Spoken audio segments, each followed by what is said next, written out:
Good morning, this is Newswire. I'm Dennis Aseto. The joint security operation in North Rift counties of Baringo, Turkana, Elgeyo Marakwet, Laikipia and Samburu officially starts today. The counties are being facing insecurity due to banditry and cattle rustling. Security officers have been deployed in the said counties with the deadline for surrendering illegal firearms ending yesterday. So far, only 4 weapons are being surrendered, 3 from West Pokot and 1 in Samburu. No weapons are being surrendered from Kerio Valley. Regional Commissioner Abdi Sen said that the Interior Ministry has put in place strategies and formations that will ensure the operation is a success. Maofisa wa serikali wako katika mashinani wakijaribu kupata ripoti yoyote na kupanga mipangilio jinsi tutaendelea kupokea silaha haramu ambayo tunatarajia ya kwamba kabla ya kipindi ambacho siku 3 ambayo imetolewa waweze kuzirejesha. This is fear continues to grip the locals following the operation, with some claiming that their businesses are being affected. Wakuja operation tukatai, lakini watake mkora mwenyewe na waende mahali hiyo shida imefanyika. Kama ndio huko waende huko. Kerio ni mbali kwa sisi, huko Tirioko chini yake ndio tunasikia huko ndio maneno imefanyika. Interior CS Kithure Kindiki has been visiting counties facing insecurity, calling on residents to cooperate to restore peace. However, the invasions have continued to be witnessed, with residents being killed, a situation that has forced the government to take action once and for all now. A contingent of officers from the Directorate of Criminal Investigations raided the home of former Interior Cabinet Secretary Fred Matiang'i to obtain CCTV footage after obtaining a search warrant. The detectives, who were accompanied by uniformed police officers, were forced to break the main gate after watchmen at the gate denied them entry. They then proceeded to search the house in search of CCTV footage in an ongoing investigation to confirm the veracity of Matiang'i's claims that police had raided their home last week. The search at Matiang'i's office came even as DCI Chief Mohammed Amin said it had recorded statements from police officers attached to the former cabinet secretary. Meanwhile, Azimio la Umoja One Kenya Alliance Party leader Raila Odinga has condemned the police raid on former Interior Cabinet Secretary Matiang'i's home, accusing security agencies of frustrating the former CS. Speaking in current moments after the raid on Matiang'i's home, Odinga noted that the former CS was being treated as a criminal, despite the fact that he formerly held the powerful Interior Ministry docket. They have been in court. At first they went to Kiambu, supposed to get an order, which they did not get. Then they came to the court here in Nairobi, and I'm told they did not get order. Danton Omari was there in court when they were denied an order, and the matter is supposed to be heard on the 7th of next month. But then here they're pretending to say that they have an order. We don't know where they got that other order and why they hurry, why they should come in spite of the fact that they did not get an order from the courts. Odinga also questioned why police laid siege to Matiang'i's home, despite the fact that the DPP Nordin Haji has publicly stated that investigations into the 1.5 billion shillings Raka land saga are yet to be finalized. But most importantly is that these police are operating very much like in the Nyayo times. They say that the more the things change, the more they remain the same. We are seeing actually a reinvention of Nyayo era here. Police acting with impunity, and actually being supported by the Directorate of Public Prosecution. I think that the DPP should be waiting for the police to carry out investigations and then take evidence to the DPP, which then he should examine and see if this merits prosecution. But in a situation where the office of DPP is working again with the police in doing investigations, is actually untenable.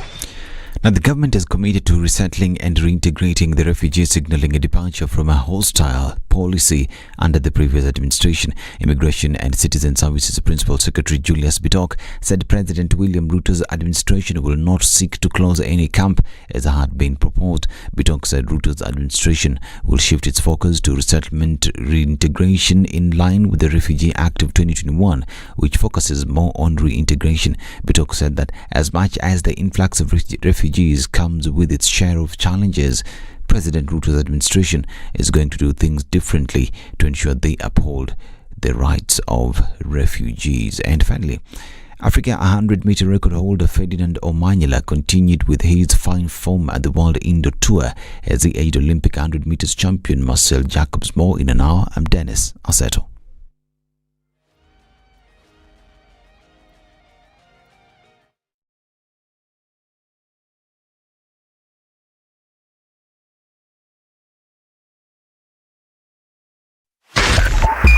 102.5 Spice FM, Kisumu. The following takes place from 6 a.m. to 10 a.m.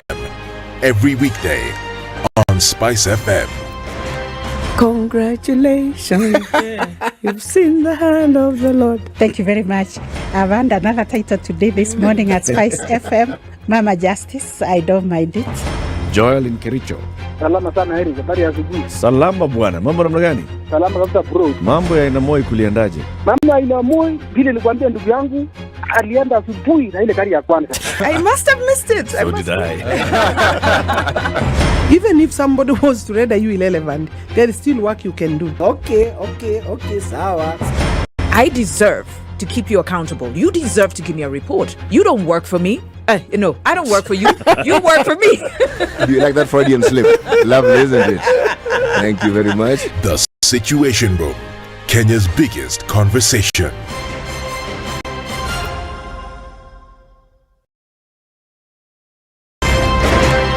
If you go out of this country and come back the same person, then you have a problem. Buy land, 1 million. Put it there for 5 years. What's the purpose? It'll have increased in value. No, that's the thing. That's darkness. That's an eclipse. You don't do that. I hope you don't believe that a hustler is a poor person or that all hustlers are poor. I've seen that conversation. Tell us, who is a hustler? Who's a hustler? Hustler is a person who is making a living through hard work.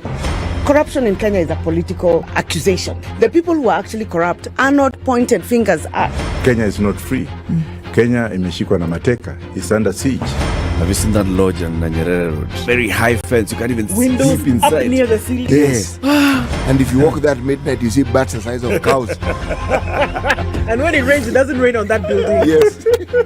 When you're at All Saints and it's raining, it doesn't rain on that building. The things people will believe. The Situation Room. Getting towards the tail end of the week, we've got a little bit of traffic that started to build up in certain parts of Nairobi. Good morning and welcome to Thursday. There's a little bit of traffic on Jogo Road. It's getting out towards Landis. Landis is free and clear. As you're getting round to Kamkunji and then on to Haile Selassie. Coming in from Gong Road, nothing much happening there. All right, a bit of traffic on the Thika Superhighway coming out towards Muthaiga Square. Kiambu Road looks good now. If you want to experience Kiambu Road without any traffic, now would be the time to do so. It's going to pack up in a very short while. A little bit of traffic coming out of Westlands on Wayaki Way. Here and there, Thursday seems to have started right. Let's know what's going on where you are this morning.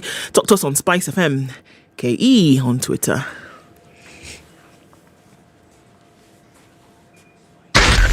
Spice FM, Nakuru.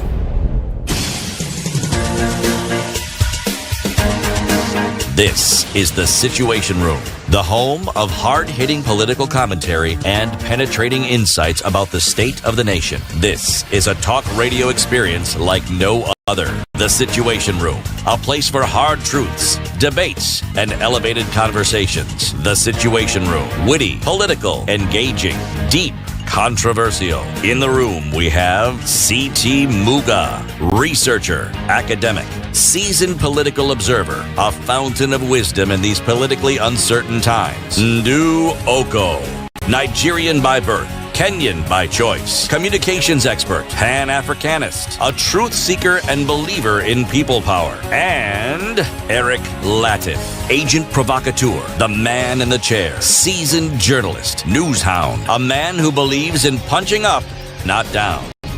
This is The Situation Room, the only way to start your day. Good morning, good morning, good morning, good morning. You can sing your greetings. Why not? I mean, after all, did you hear the pitter-patter of rain last night in certain parts? Did you smell it in the air? I did. Loco Loco Pango did its thing. Yep. They and did. Did you hear the roll of thunder? I did. Thunder rolled and rolled. Oh, that's a different song. I was thinking, when the roll is called up yonder, when the roll is called up yonder, when the roll is called up yonder, when the roll is called up yonder, I'll be there. But that's something totally different. Completely. We're talking about thunder, Abby. Good morning and welcome to Thursday. It is 9 after 6 on the 5th. What's today's date, Abby? 16th, Abby. On the 16th of February. Good to have you guys here with us. CT? Yes? You're well? I'm actually very well, thank you. Actually very? Yes, I'm very well. Actually very well this morning. Okay. Good to have you here. One Eric Latif is still arranging himself. We'll just give him a minute to arrange himself and then tell us what we have gathered here together today to do. Good morning, Eric. Dearly beloved, Continue. we are gathered here today. In the presence of? Wachana wengine. We are the only ones.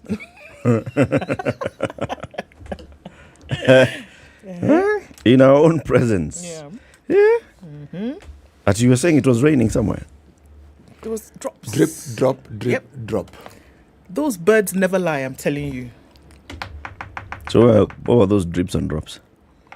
In certain parts of Nairobi. I heard it outside. Like... But the rolling of thunder. I heard the rolling of thunder. It's a coming. Yesterday and the day before. In fact, in the evening, it rolled. It did. It rolled. In fact, I could argue it roared.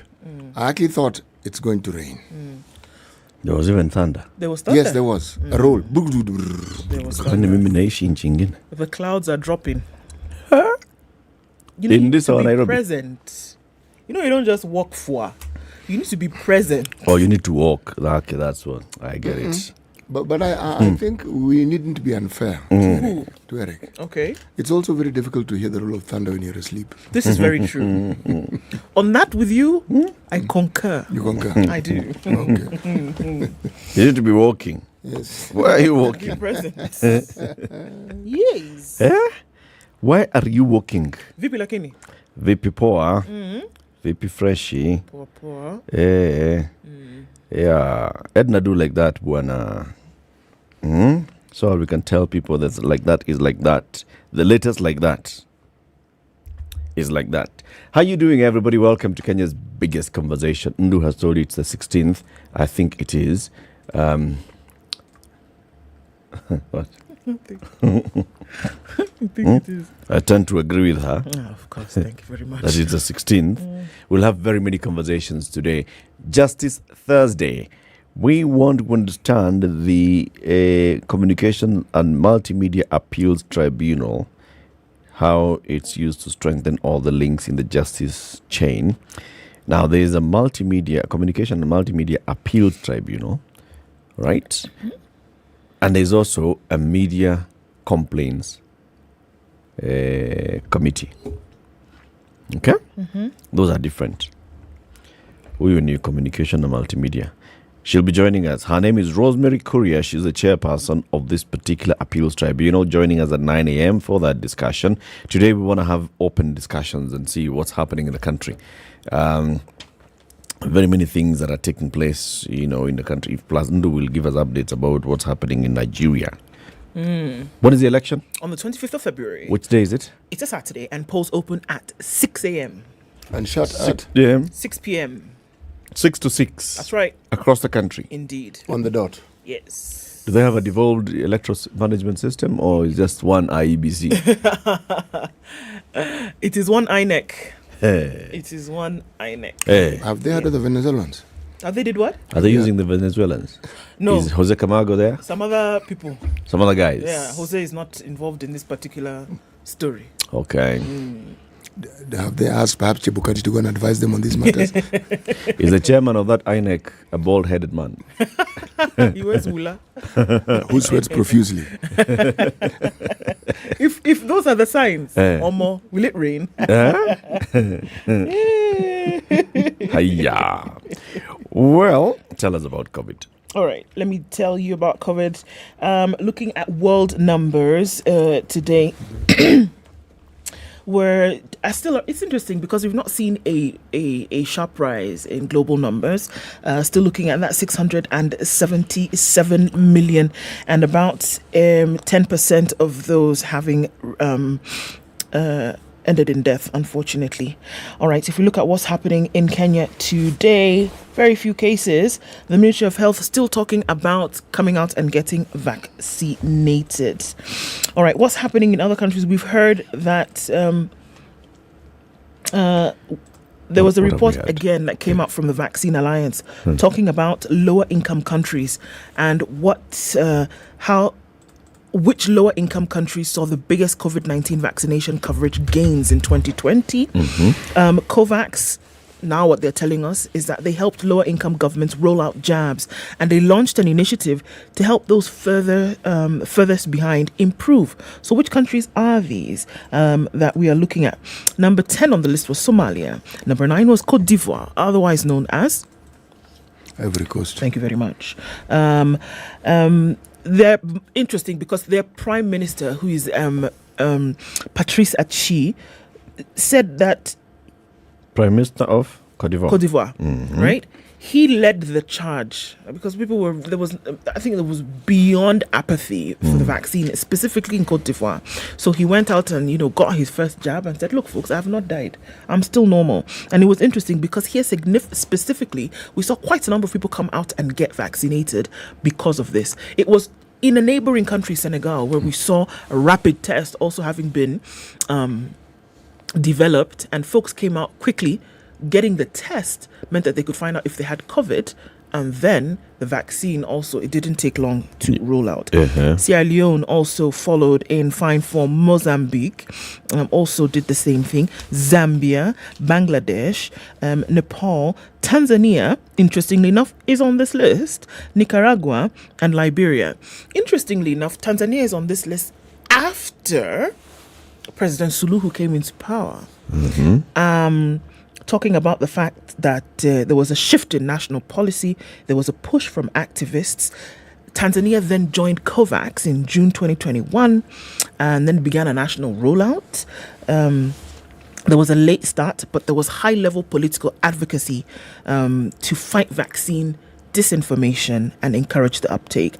Samia Suluhu televised the receipt of her first vaccine.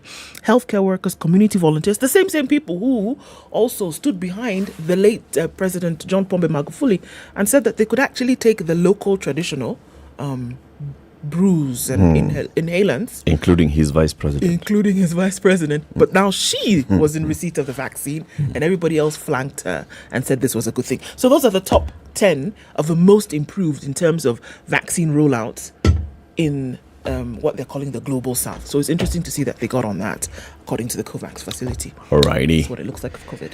18 minutes after 6. Let us know where you're tuned in from this morning. We are live on our social media platforms, SpiceFM KE on YouTube and Facebook, where we'll be doing the usual thingy after we do the usual thingy of knowing where it rained last night. This is the Situation Room, the only way to start your day.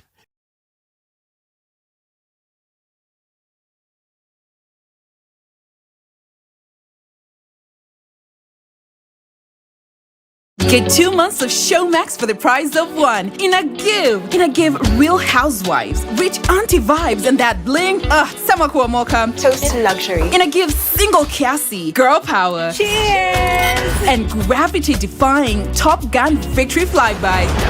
Having any fun yet? Woo! In a give Kupindukia. So subscribe now to get 2 months for the price of one from only 300. This morning at 17, highs of 29 and lows of 16. It's 13 and clear in Nakuru, highs of 29, and we'll see highs of 28 in a mostly clear Nyeri at 14.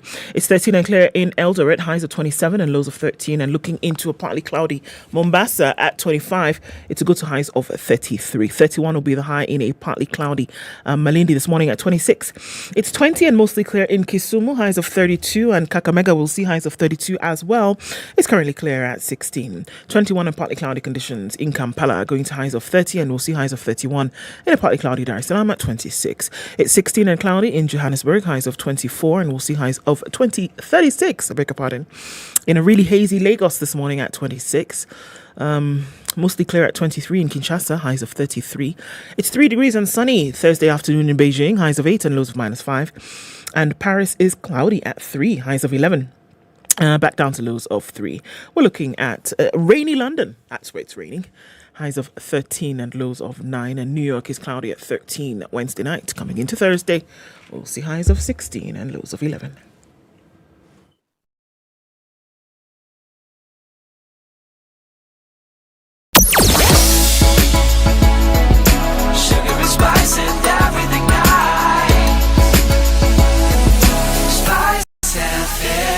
Spice up your life.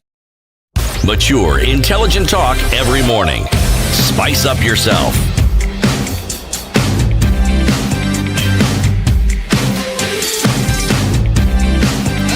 Mornings done right. 94 Tell us. People are online this morning. Uh-huh. I can see you guys. Mwalimu Dominic says good morning. He's tuning in from Kaptarakwa in Elgeyo Marakwet County. Kapenguria inasikiliza. Dennis, good morning to you. Ngata in Nakuru is where Rogers Anaya is, and Kolizo Utamu Isichi says he or she is in today. Live in Naivasha, that's where Drugan is. Nyati is also tuned in here in Nairobi. Good morning, says Kipkorir Robert Rono. And Chris is tuning from Gong this morning and says, good morning. Well, good morning to you too, sir. Charles Jenga says, good morning, team. Tuned in from County 001. However, no rain yet. Don't worry. The rain is a-coming. Gilbert Boyor1 is tuned in live from Ghana. He says he loves Kenya and he needs a business partner from Kenya to do yam exportation from Ghana to Kenya. Kenyans don't eat pounded yam. Kenyans don't eat pounded yam. Just export the yam. We can You can do something with without it. pounding it. You can boil it, you can fry it, you can mash it. Yeah. Mash what? Just boil it. Boil it and eat it like that. Yeah. You can do yam fritters, you can do yam chips, you can do boiled yam It's okay. with red stew. It's okay. We've got all that. We'll eat it boiled. Boiled. Oh yeah. These two gentlemen are called Eric and Siti. They own a company where they sell rocks to other people. So the yam exportation should not be a problem for you. Get in touch with them. Zeki says he's tuned in from Isanjiro town this morning and says, hi guys. Zachary also says, hi guys. It is another day for our best national program, Asante. He says, breaking news, Hustler Fund takes shape and essence as limits are generously increased. Bottom-up economics is sinking into the naysayers' heads. What happened again? It has done what? The limits have increased from 500 shillings to 550. You know, we make fun of this thing, and we should. But there is an economy within an economy within an economy. And the economy within the economy within the economy, 500 shillings is a great deal of money. It's plenty money. Like now, if you give me 500 shillings, sure you know. Yes. So even when we hear, and it is spoken of as it's a plan to provide an element of dignity to people, it does. It does. It does. Indeed. So the young... Oh, sorry. No. I have said my piece. I was just now. You were just going to do so to make it sound. You're just extending it. Yes, but okay. Now, Monis Janeth said you are his favorite city. I don't know if he knows another city, but of the cities he knows, you are his favorite. Thank you very much. You are his favorite city. And the individual is called Janeth. He's tuning from Singapore. Now, Janeth, of all the Janeths I know, he's your favorite. He's my favoritist. I like the reciprocity that's happening this morning. It's very nice. Simon Odhiambo says, good morning. I love listening to station where wisdom supersedes, then followed by well-informed trio. Okay. Margarini is purely dry. Not half dry, not semi-dry. Purely. What? Undiluted. I'm telling you. No moisture at all. Jumbo 254 Kisumu is already locked for the day's conversation. Sikunjama Ndu Mwalimu Siti na Eric Santisana. Sauset. Hey, I like that name. Bondet Sauset. It's a place. That's where Tony Rono is this morning. Benjamin Omanga is getting us loud and clear, and he's with his wife Peace and his son Glajak. So they're together, all listening to us. We see you guys this morning. We really don't take it for granted. I think just take a minute to say that this morning. Thanks for joining us as we get on the conversations. Karibuni sana. Karibu kila mtu Siti. Yes. We're still in Zambia, aren't we? We definitely are in Zambia. And our sojourn into that delightful country will end tomorrow.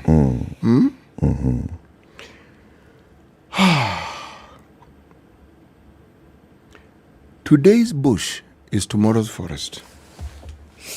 Today's bush is tomorrow's forest. You agree, Ndu? Yes. If you're looking for somebody who agrees with us, it is Ndu. she's agreement galore. She's all agreement. Umekubaliana na hayo kabisa. What do you think the Zambians are saying, Ndo?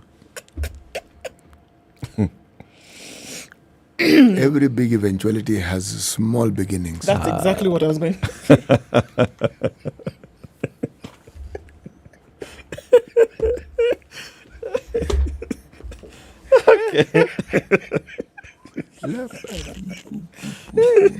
Okay. Okay. Sawa. Let's look at the newspaper headlines then, shall we? Let's. The most favorite cities. You bring the paper. Right. Nation. Thank you very much. Eric, business. Yes. Okay.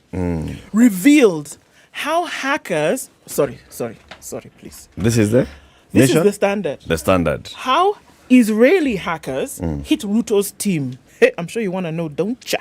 I'll tell you later. Police storm Matiangi's sitting home, so you know that it is the city home and not the country home.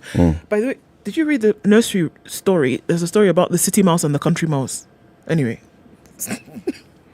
Yani, you went to a bougie nursery school. City mouse and country mouse. Actually, even I came across it. Thank you. You guys went to bougie schools. Oh, okay. In the schools we went to, they're called rats. In those stories, rat.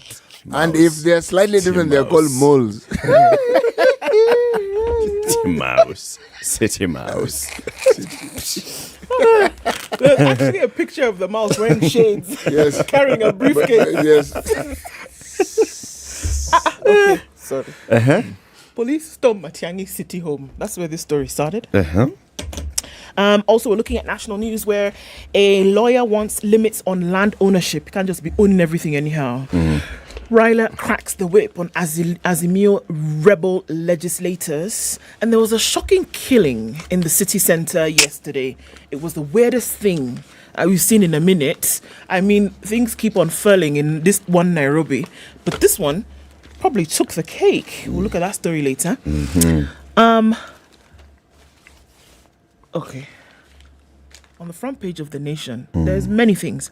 But in the top right corner, cough syrup from snail slime is on the way. And Kenyan researchers are burning the midnight oil. Have you seen the okay. I'll tell you later.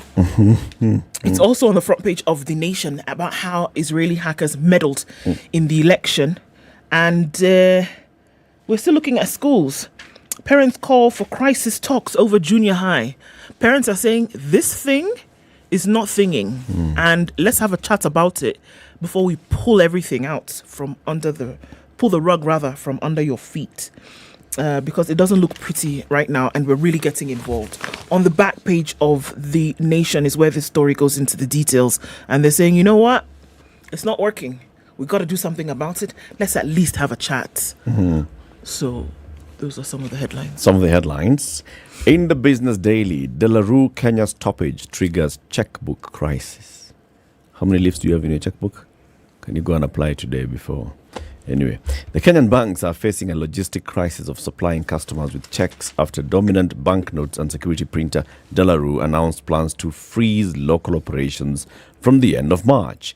The banks are scrambling to seek alternative printers as the lenders advise their customers to stockpile checks after the multinational made the shock announcement on January 20th to suspend operations on low business. So, please, check your check leaves. Check your check. I'ma just resort to internet banking and M-Pesa. Yep. KRA misses tax targets by 27 billion shillings in Ruto presidency. The KRA has missed its revenue targets in 3 months to December amid the president's aggressive push to weed out tax evaders and boost receipts. Tax collections from the 5 major streams, that's payroll, corporation tax, VAT, excise and import duty, in the 3 months to December amounted to 466 billion against a target of 493 billion. Other revenues, including investment, fines, levies and forfeitures, trailed its target by 6 billion with a collection of 33 billion. So things are just looking like that. City? Yes. The Star? Yes. Let's start with the With the till number. right-hand corner. Yes, exactly. Mhm. Green. Now, this is a disturbing story, really disturbing, and frankly, it bothers the living daylights out of me. Okay. Brilliant girl crushing stones after failing to join high school. What madness is that? Brilliant girl crushing stones after failing to join high school. This girl got 405 points. What? Yes. Okay. What you're saying yesterday, 400. This is Margarini, Kilifi. 405.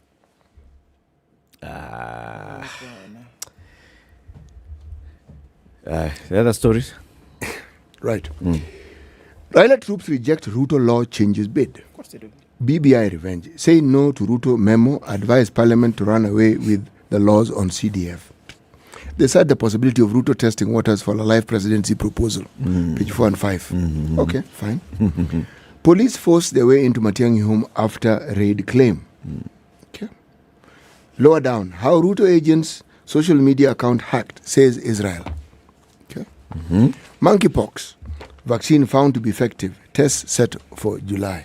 Monkeypox vaccine. Everything that we're reading here, all these things, they're nonsensical. Absolutely nonsensical and a complete waste of our time. Change the laws. Change them if you want to change them. Who cares? Okay. They were hacked. Okay, so they were hacked. And then how can this girl go to school, for heaven's sake? Huh? Okay, let's talk about that story in detail shortly. 28 minutes to 7. Watu wa minute maid walienda happy tupatie city. City inahitaji a minute maid moment. Yeah, that's what you need, city. That's what you need. Well, let's take this break. We'll be back shortly after we take a look at the traffic. Good morning.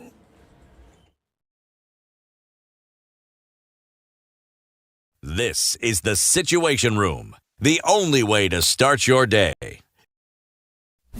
You think you can guess the year? 2007. That's when the theme song, that's when it premiered for the James Bond movies. You're half correct. But in terms of guessing the year? Okay, if not 2007, then 1963. Oh, now you're just throwing things, eh? You're throwing the sufria and everything outside. The Spice Drive. Big hair and the biggest hits from the best decade. Tune in to the Spice Drive with me, Edward Quatch, 3 to 7 in the PM. The Spice Drive, only on 94.4 Spice FM, Nairobi. Damn. Get 2 months of Showmax for the price of one. In a give, Real Housewives, rich auntie vibes, and that bling. Sama kuomoka. Toast to luxury. In a give, single Cassie, girl power. Cheers! And gravity-defying Top Gun victory flyby. Having any fun yet? Woo! In a give kupindukia. So subscribe now to get 2 months for the price of one from only 300 shillings for limited time. In a give Showmax. Sign up at showmax.com.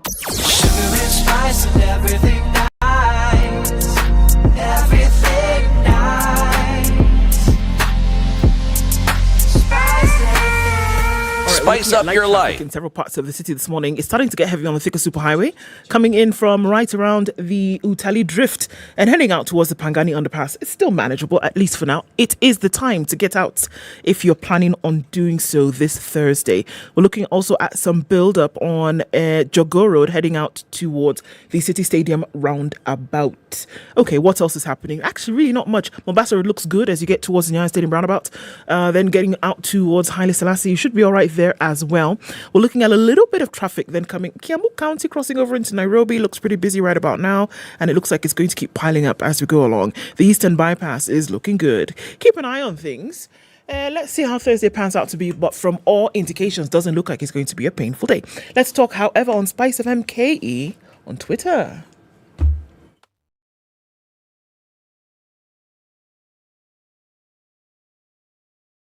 Mature, intelligent talk every morning. Spice up yourself.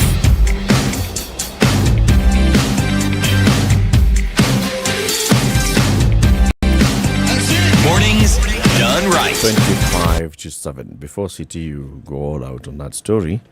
Let's give some good news that if you go to showmax.com today and you look at the kind of packages that they have, the lowest being 300 shillings. You sign up for any of the packages, monthly packages, you'll actually get an extra month free if you do it today or tomorrow or any day before the end of February. Okay? Showmax in a give kabisa. In a give to give. Hi, City. On page 22 of the Star, it's actually a page that is full of, it's tales of war. It's one tale of war after another. Right. But this story is about this brilliant girl who's the age of 16, and she has turned to working in a quarry to raise fees. Okay? Her name is Sarah Kauchi. And she is in Marereni location, Magarini sub-county. This is in Kilifi County. Okay?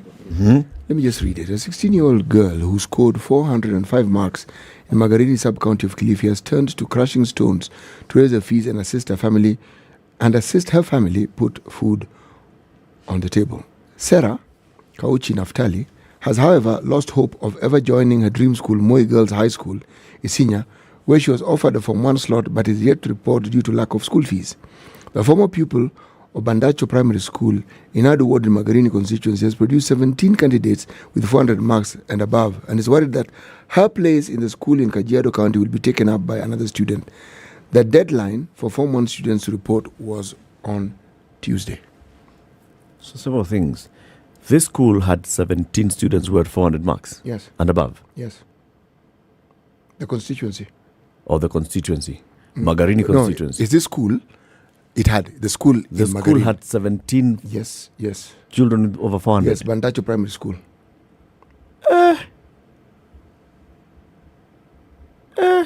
Okay. Now, this CDF money that they have, this county money that they have for fees, you have to ask the question. Don't you just? Okay. Higher. Number 2. This is standard 8. And you said this girl is how old? 16.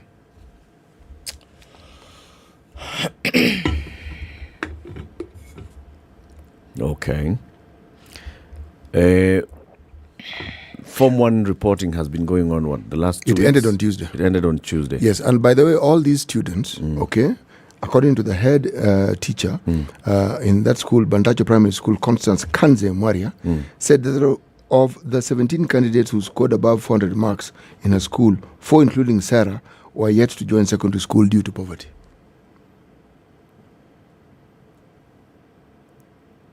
There was 400 more plus, have not 17 children who scored over 400. Yes, 4 of them, including Sarah, have not been able to join secondary school because of fees.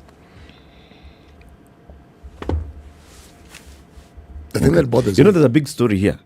Number 1, the school is called Bandache. It's called Bandacho. Bandacho Primary. Yes. So Bandacho Primary, somewhere huko in Marerani. Yes. Magarini constituency. Yes. Performs so well. Obviously, it's in the radar of everybody. Yes. Okay. Yes. Because this is Kilifi County. Kilifi County actually has issues when it comes to performances in Standard 8 and in Form 4. Yes.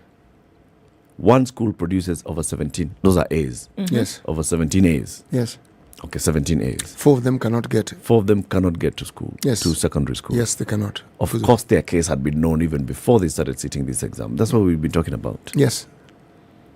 The area MP, Abuchak Magarini MP. The area MP, we know the former Magarini MP is currently the Speaker of the Senate. The former MP, the current MP, of course, has CDF. Now, they've been talking about the late disbursement of CDF, which could blah, blah, blah. The current Speaker of the Senate is a former governor of the county and a former MP of this area. Obviously, he knows about this school. I'm struggling to actually connect the dots here because it's either a reporting issue or the people themselves reporting badly. Let me just add to the mix so that you understand it. Sarah's former classmates, Mary Kulola Gilbert and Esther Wanyinya, who scored 363 marks and 369 marks respectively, have also failed to join Mwasere Girls Secondary School in Taita Taveta as their parents are unable to afford the fees.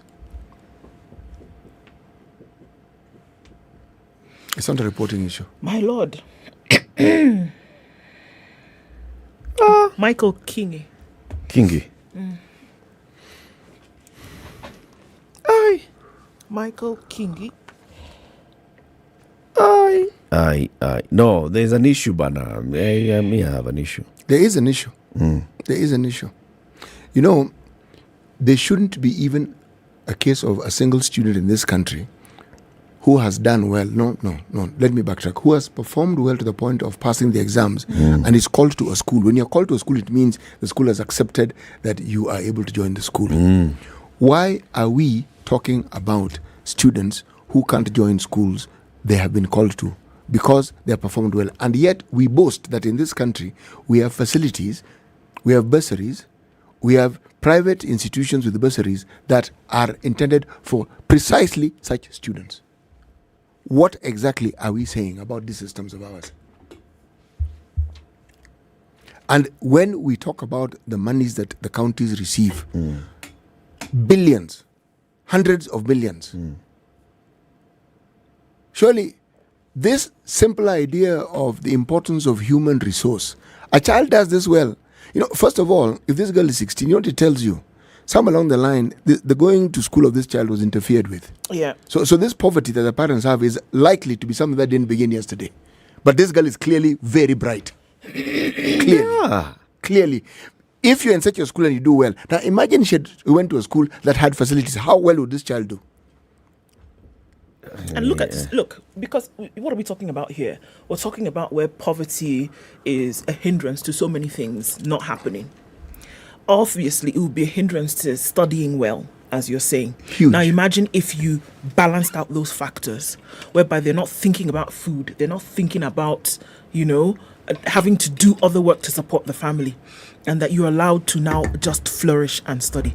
This young girl will be doing amazing things. This region, 3 years now into full drought, no rain. Not even rain. That one drop that you can say dropped here yesterday. Zero.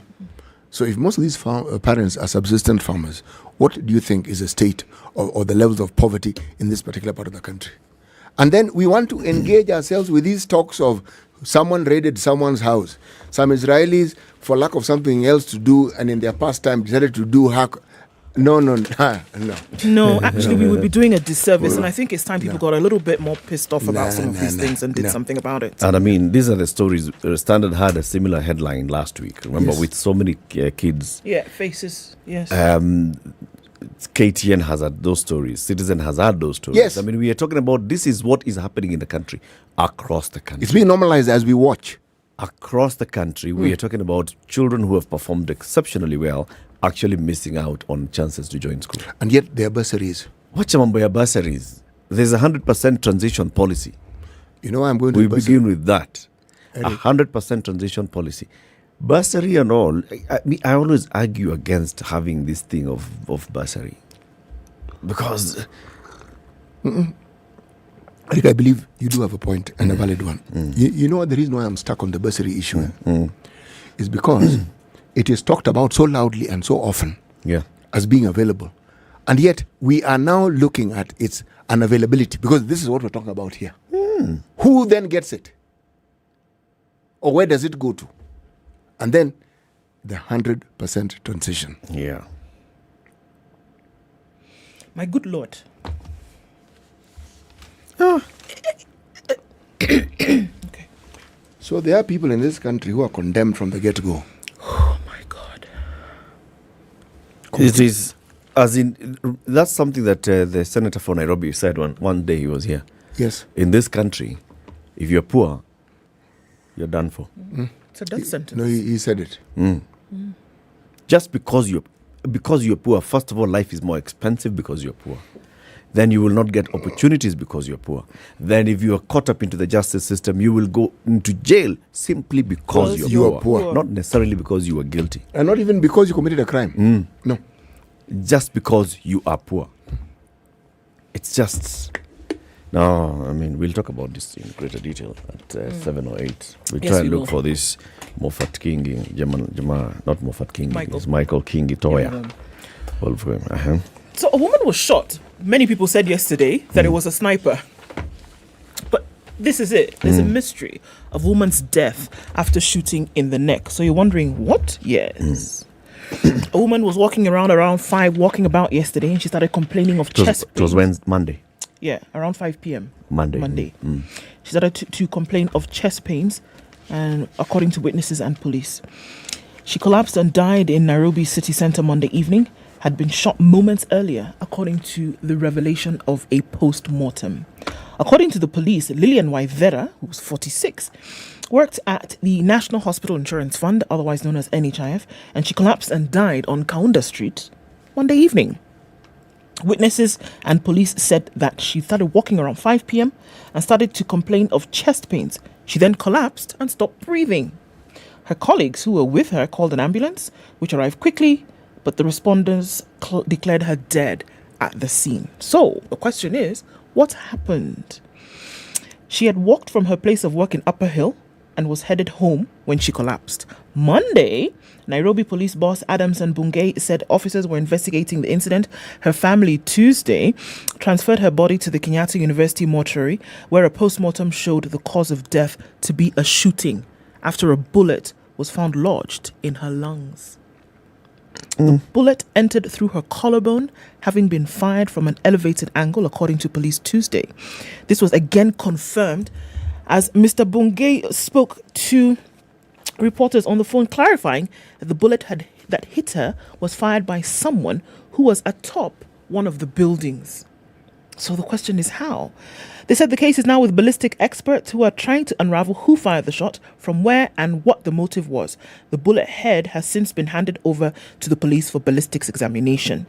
Police have opened a file and handed over the case to detectives from the DCI for further investigations. They said, according to what they found at the crime scene, that there was still some blood there where she had collapsed. But imagine this, that according to this story, she had been shot. She's walked around for a good minute, right? She's actually now in the city. She's feeling chest pains, but she's not been able to connect that she's been shot because she didn't feel it. Because she didn't feel this bullet entering into her chest. She, a security guard who works along the street, confirmed that she was walking with her friend. Now you can imagine she's walking and chatting with her friend, and then suddenly she's just unable to breathe. She's blah, blah. And then she just collapsed. And that is when they saw blood oozing from her mouth and her nose. And by the time the ambulance came, she had already died. There was a lot of blood. And that's why there's still blood on the ground at that crime scene where it's been cordoned off. Other witnesses said they heard a gunshot at that particular time. The incident is...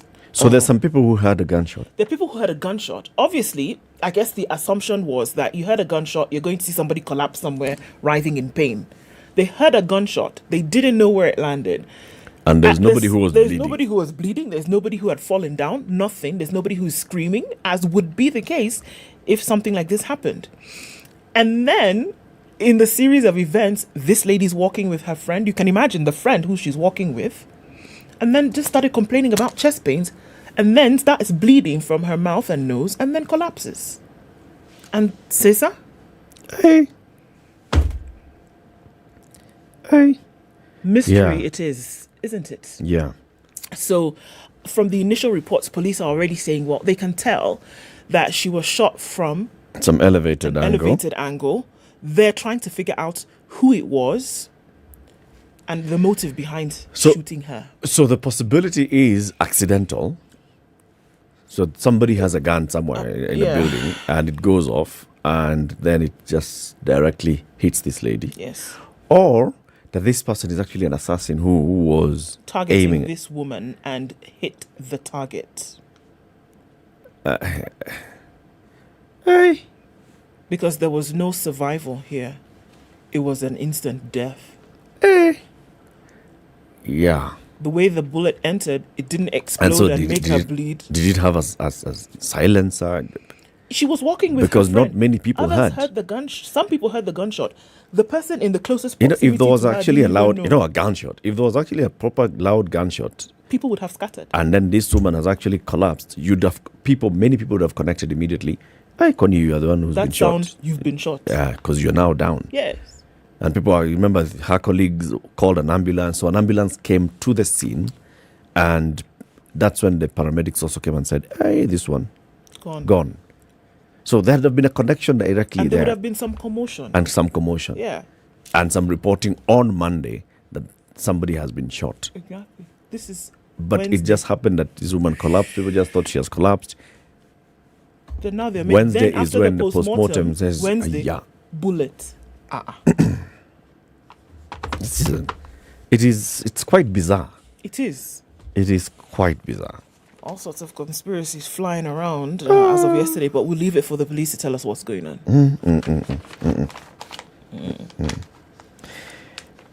Half of Kenyans support CBC, according to a survey. However, they feel that CBC is burdensome to parents and something should be done to remedy the situation, according to the survey conducted by Twaweza. According to James Sierra, country lead for Twaweza in Kenya, the research highlights the hidden demand placed on parents. When asked what should change about the current implementation of the CBC, more than half of the citizens, that's 54%, cited reducing the cost to parents. The report, dubbed What We Teach Our Children, conducted from November 3rd to 17th last year, sampled some 3,000 respondents. Twaweza report also raised issues on teacher preparedness. According to TSC CEO Nancy Macharia, she had earlier indicated that by the end of last year, 60,000 teachers had been retooled with an additional 30,000 who were to be trained before April. Okay, all those things, yeah. But now this report is saying the main issue coming out here is we're okay with CBC, but this thing is now it's costly. It would be interesting to see the report and understand what exactly parents consider as extra cost. Is it extra cost time-wise? Is it extra cost material-wise? What is it? I think it's everything. It's a combination of factors, right? For some people, it would be there's an extra cost in terms of time and what you then must do involved in children's education and all of that. Yeah. But then there's an extra cost, that's for sure. This report this story doesn't go into the detail. Yeah. The story has finished with the issue of the report. It does now go into history. Oh, the president said this. The president has formed that working committee. The president has said, I want to ask all parents, including myself, that we must dedicate time every day to follow up on education of our children.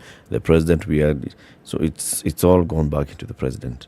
And the story is not about the president, it's about the report. We are calling for an inclusive public dialogue with emphasis on citizens' views that can inform the working party's deliberations. It's critical that the often neglected opinions of parents come to the fore of this important public reform. This is according to the Twaweza boss, James Sierra. Should have been more on the report.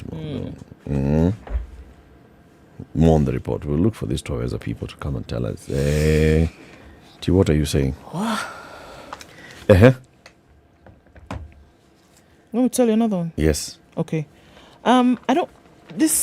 Cough syrup, right? You get a cold, you get a cough, usually it had been syrup. I think this is a really interesting story here. Interesting. Yeah. Now, think of snails. Have you thought of it? Yeah. Okay. And there's that slime. Sindio? Snails konokono. Sorry, what? Okay. Sure, okay. So, the slime of the snail is now finding its way into cough syrup. The sweltering heat experienced in most parts of the country is an asset to scientists researching the use of snail slime to treat children's dry cough. Because we have a lot of children now in that, because of this dust, it's dry, it's hot. Researchers, and I like the fact that it's coming from JKUAT because they have local research now here, it's finding this out. They said that the mucus can be used in the making of cough syrups locally. Dr. Paul Kinoti adding water to snails housed in wooden boxes inside one of the greenhouses at JKUAT. And they've seen that this could actually work.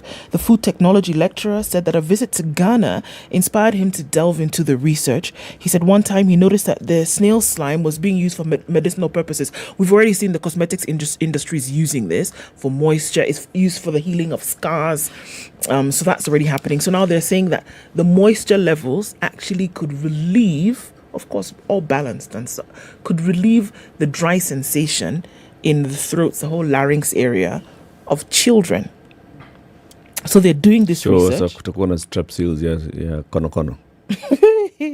Kono flavor. Something like, well, maybe not the flavor, maybe a bit gross. But anyway, so this is just for cough syrup. Specifically for cough syrup. And then they're going to lozenges now. You'll be taking a lozenge. So what do you have today? Wow, So, according to him, the project is based in 3 types of snails. The giant African land snail, which is called Achatina fulicha, the Atachina, mostly found in Ghana and Uganda, and the Atachina maringata, found in Nigeria, Cote d'Ivoire, Cameroon, and Liberia. The World Health Organization, according to Dr. Kinoti, requires that the snails should not be destroyed in the process of extracting the slime. So they've said, okay, go ahead and do this. Don't kill the snails.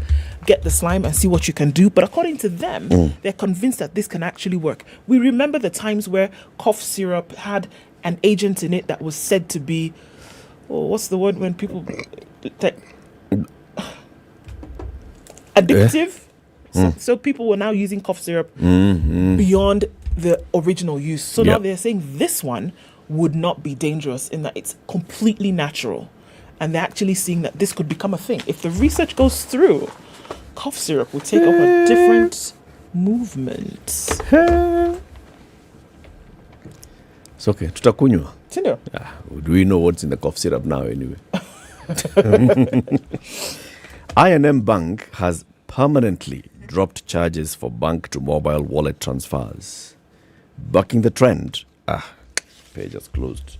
So you know this thing of central bank said you can revert to charging bank to mobile transfer fees, and everybody was up in arms, and banks were telling us, we are charging because we're waiting for confirmation from the central bank, we're waiting for direction from I remember said forget about that story. We're not doing we asked guys, if you want to transact mobile to bank to mobile wallet, come and do, just do it. We are not going to charge you.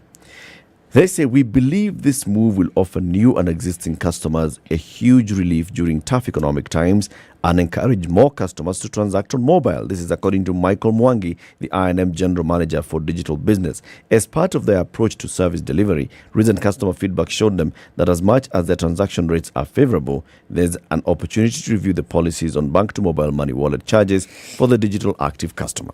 So they've basically just decided, you know what, this is an opportunity for us. Everybody's complaining about that. Come to us. You can transact for free. Kwisha maneno. Yep. The move could see the lender, which is strong in corporate banking, grow its retail client base significantly by attracting customers seeking to avoid paying the fees. Yes. Tutatafuta, in fact.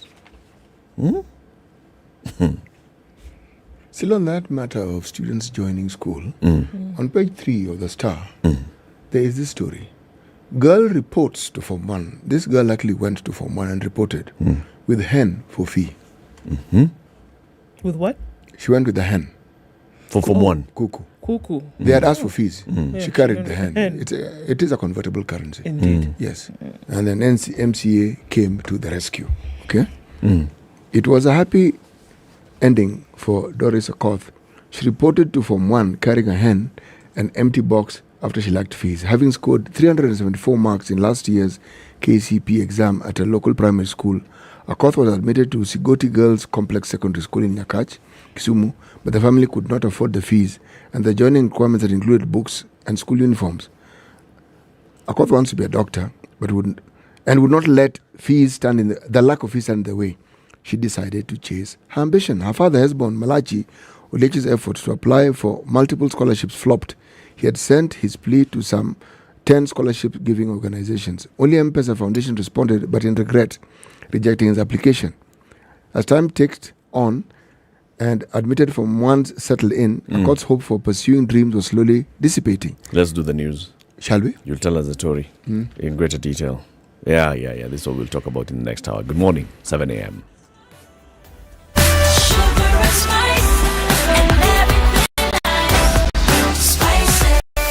Spice up your life.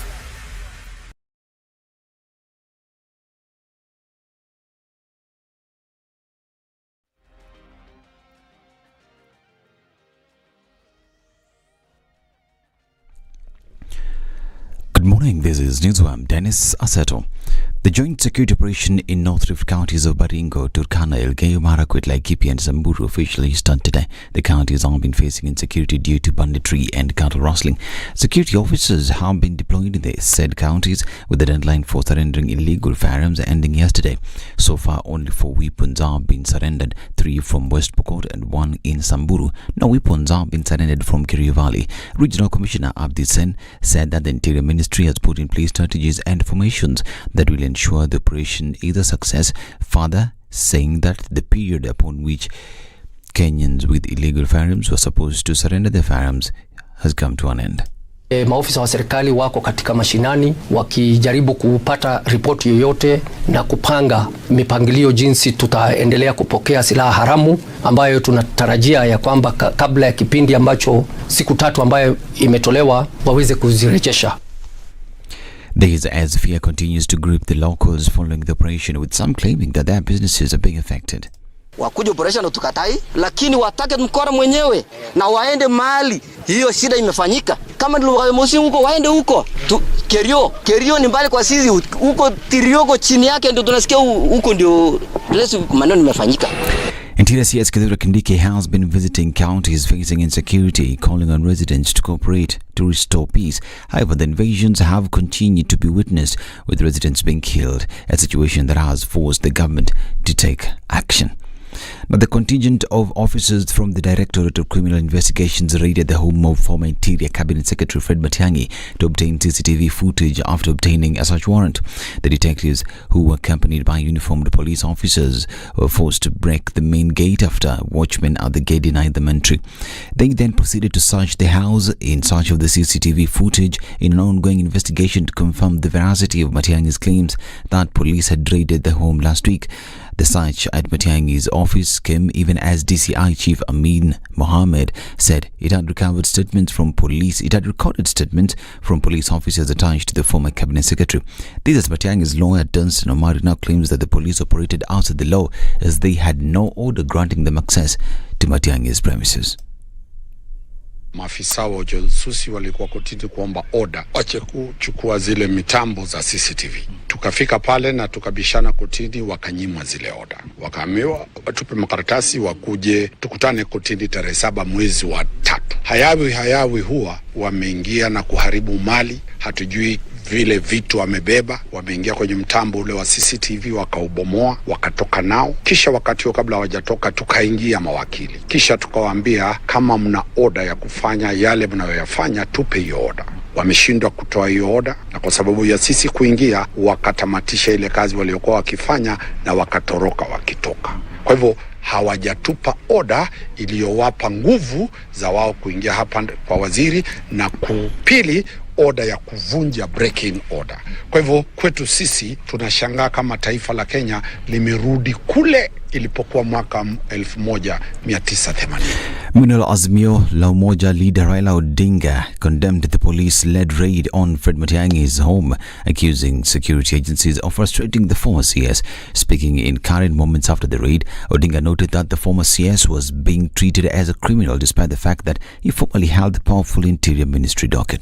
We are actually going back to a police state as a country. I don't think that Fred Matiang'i need to be treated as a criminal in this country. Remember, they said that, they are investigating, a case of land in Baraka, but they are not reached a stage where they required Matiang'i to record a statement. That's what they said the other time. What is the urgency over this issue? Why should somebody who has been in charge of internal security in a country just up 6 months ago be seen as a very big criminal? We should be prosecuted. This is actually persecution. Now, the government has committed to resettling and reintegrating the refugees, signaling a departure from a hostile policy under the previous administration. Immigration and Citizen Services Principal Secretary Julius Bitok said President William Ruto's administration will not seek to close any camp as had been proposed. Bitok and Ruto's administration will shift its focus to resettlement reintegration in line with the Refugee Act 2021, which focuses more on integration. This is Newswire. I'm Dennis Aseto. Good morning.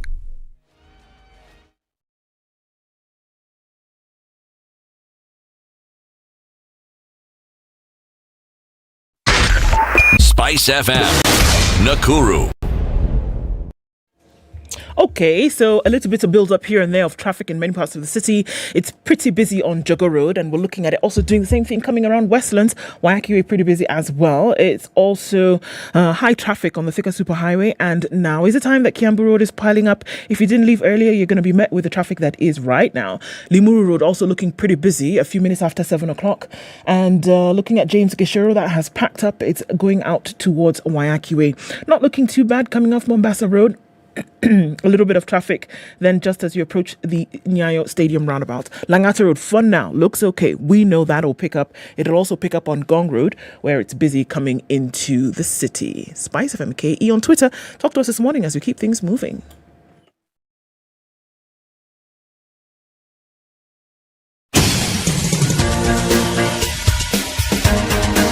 This is the Situation Room, the home of hard-hitting political commentary and penetrating insights about the state of the nation. This is a talk radio experience like no other. The Situation Room, a place for hard truths, debates, and elevated conversations. The Situation Room, witty, political, engaging, deep, controversial. In the room, we have C.T. Muga, researcher, academic, seasoned political observer, a fountain of wisdom in these politically uncertain times. Ndu Oko, Nigerian by birth, Kenyan by choice, communications expert, Pan-Africanist, a truth seeker and believer in people power, and Eric Latif, agent provocateur, the man in the chair, seasoned journalist, news hound, a man who believes in punching up, not down.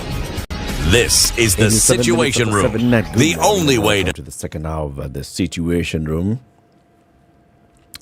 Nimepoa sweetie na peremende. Nimepoa sweetie na peremende. Right. City has given me a sweetie. Thank you for tuning in to the Situation Room on SpiceFM, on KTN Home and online. This is the second hour. We are here until 10 a.m. every weekday morning. Have you sent a message to 22365 and is the message worded Vipingo? If you haven't, please do so. They'll tell you about the Vipingo development in Kilifi County in Vipingo, and this is what they're doing, building some new very good apartments. Studio going for 1.98 million shillings. 1 bedroom, 4.05 million shillings. 2 bedroom, 5.85 million shillings. 3 bedroom, 6.75 million shillings. And you have access to good road, you have access to children's playing ground, you have access to swimming pool, you have a good community, well manicured lawns and some sitting areas. Very, very good and beautiful community that's been done there. Already the first phase was completed, handed over to its owners. Now they're doing the second phase and they're saying, well, welcome. Come and talk to us. And you can just do a down payment of 10%. Hiyo ingine nalipa polepole. Polepole. Kwa mfano, hii moja ya 1,908,800 unaweza fanya nini? Lipo kwa malipo ya polepole. It's a studio. 1.98 million shillings. And it means basically you pay 198,000 and then the rest you speak in installments. SMS the word Vipingo to 22365, or you can call them on 0740 400 215. That's 0740 400 215. CT. The day's proverb, please. Yes, we are still in the country of Zambia. Really very simple. 5 words. Today's bush is tomorrow's forest. Today's bush is tomorrow's forest. Little beginnings. Or if you don't tend something, okay. Yes. If you don't tend something, if you don't while deal it's with something manageable, small, it could be unmanageable later. Yes. Yep. Small can become huge. Indeed. If you don't nip it in the bud. Stitch in time. This is it. This is it. So, City, today you are not really happy because of what's happening. We have seen stories and stories and stories, and we keep seeing the stories. Last year, we were talking about it around this time. No, it was around this same time. When was students joining from one last year? So in January? No. No, last year was in May. In May, yes. It was in May. And we're talking about the same thing. Children, there's a policy for 100% transition from primary to secondary in this country. It's a government policy. Primary to secondary, you basically select, and the schools that you select review your performance and you're admitted to schools. You receive an admission letter. Many children have received admission letters to various schools.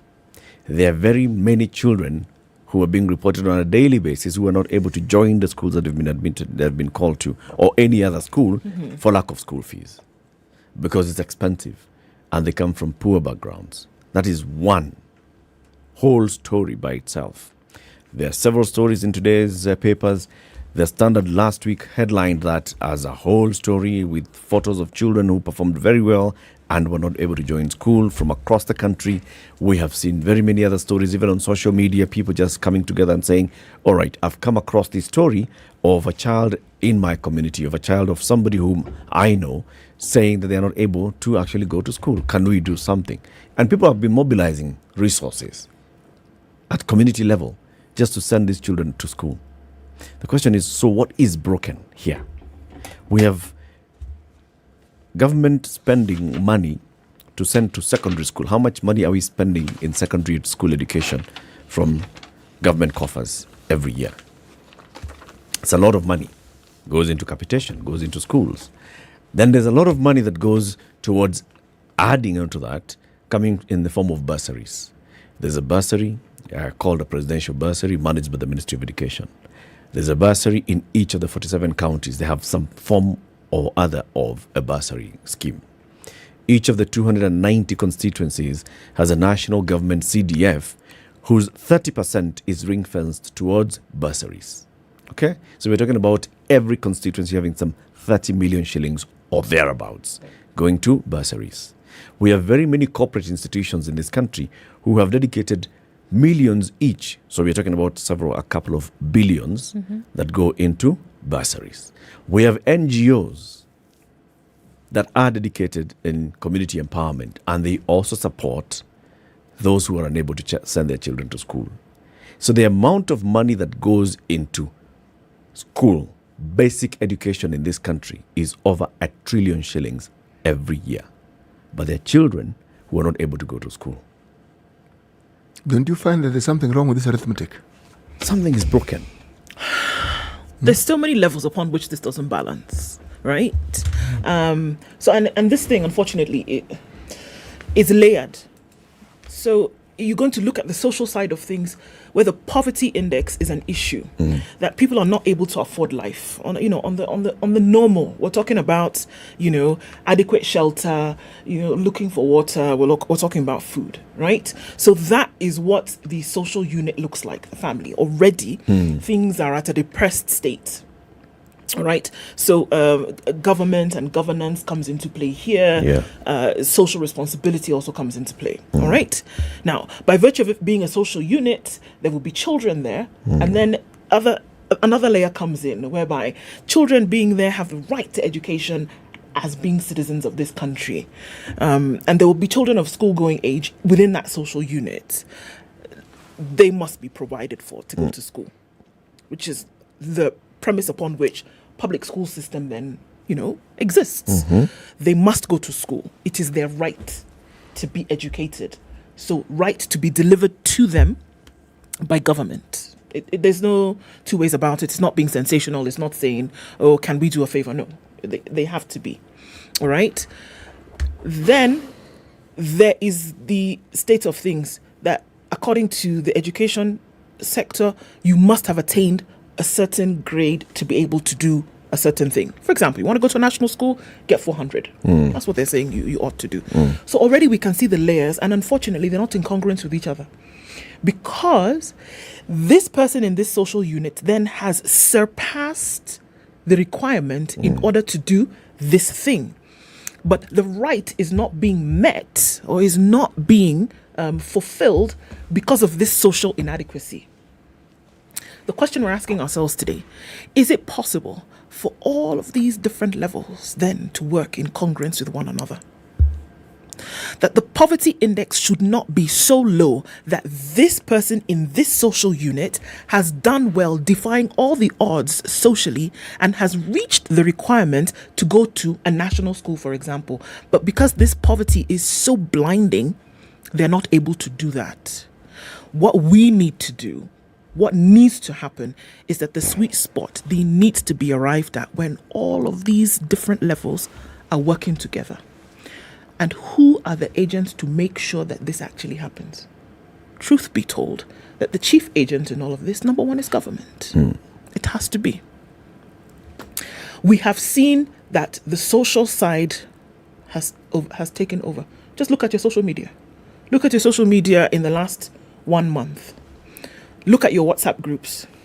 There have been appeals, send whatever you have, 500 shillings, 100 shillings. Let people apply for scholarships. Let who speak to whom so that these can take place. So the social action has taken the position of what government is supposed to do. It's not being sensational. It's not putting too much responsibility on the shoulders of government. That is what is supposed to happen. We're asking the question, is it possible for government to institute a system whereby we do not have children in the manner in which makes you so upset, CT, falling through the cracks in this manner? Are we talking about something that is an impossibility? That children, doesn't matter where you are, Magarini, Marsabit, Kisumu, Nairobi, Kakamega, that it doesn't matter. You do well, you do fairly, you do poorly, you will be guaranteed that you can go to school, regardless of your social status. That it should not be that you're damned because you're poor. Yeah. And you've done brilliantly well in school. Sisi. Yes. For the benefit of those who may not have heard us in the last hour, please tell us the story about the girl from Magarini. Yes, this is a story on page 22 of the Star. And the story is about a young lady by the name of Sarah Kauchi. Sarah Kauchi went to a primary school by the name of Bandacho Primary School. Okay. Now, in this school, there were 17 other candidates who scored above 400 marks in this. Now, 4 out of these 17, including Sarah, they could not and have not been able to join secondary school as we speak because of poverty. But in addition to this, there are 2 other students who got 363 marks and 369 marks respectively, who again have not been able to join schools again because of poverty. Now, there's a problem here, and the problem is this. We know that Magarini that particular region has not seen rainfall in over 3 years. Not even a solitary drop. Okay. We know that many of the people who live here are subsistence farmers. That's what they are living from. Now, in the absence of rain, for most people who are farmers, it means that it's not just poverty staring at you, but it's also death beckoning. Yep. But even when we talk about this girl, there are others, and I read the story of a young lady now in a different county who went to school with a hen. That is what the family could afford to give her to take to school in lieu of fees. Now, an MC heard this story and said, no, wait. She got 373 marks. He didn't talk. He asked, how much do you need? He wired 60,000 shillings to the school. So that girl can now go to school. Remember, she went to school, the uniform she was wearing, an empty box. She had nothing else. That is it. It's the uniform she couldn't even afford to buy uniform. So she went with a primary school uniform. Yes, she did. And an empty box. And this is just one of the very many stories across the country. This one has been highlighted. This one has been told. These are the ones that are told, those are the ones that get lucky. Yes. Because once it's told, you get lucky. The ones we were talking about even last year. In Kitui, we had a story, a case in Kitui. Yes. We see these stories every year, and the ones that get highlighted will most likely get somebody coming to their aid. Because the problem will have been highlighted, as you say, and it will be known, and somebody will say, no, something needs to be done here. Yeah. This school, Bandacho Primary School, was actually featured in the news. KTN covered the story of the school. Every student in that school scored 300 marks and above. Yes. 16 of them scored 400 marks and above. 17 of them. Yes. 400 marks and above. In Bandacho Primary School, a public school somewhere deep in Magarini. In the middle of Magarini. Of Kilifi County. Yes. It stood out. So if a school has stood out this way, obviously the area MP, his name is Michael Toya Kingi. Yes. And the local governor, of course, his name is Gideon Mungaro. And the other leaders from the area of Kilifi County, including the CS for Public Service and others, of course, heard about this school.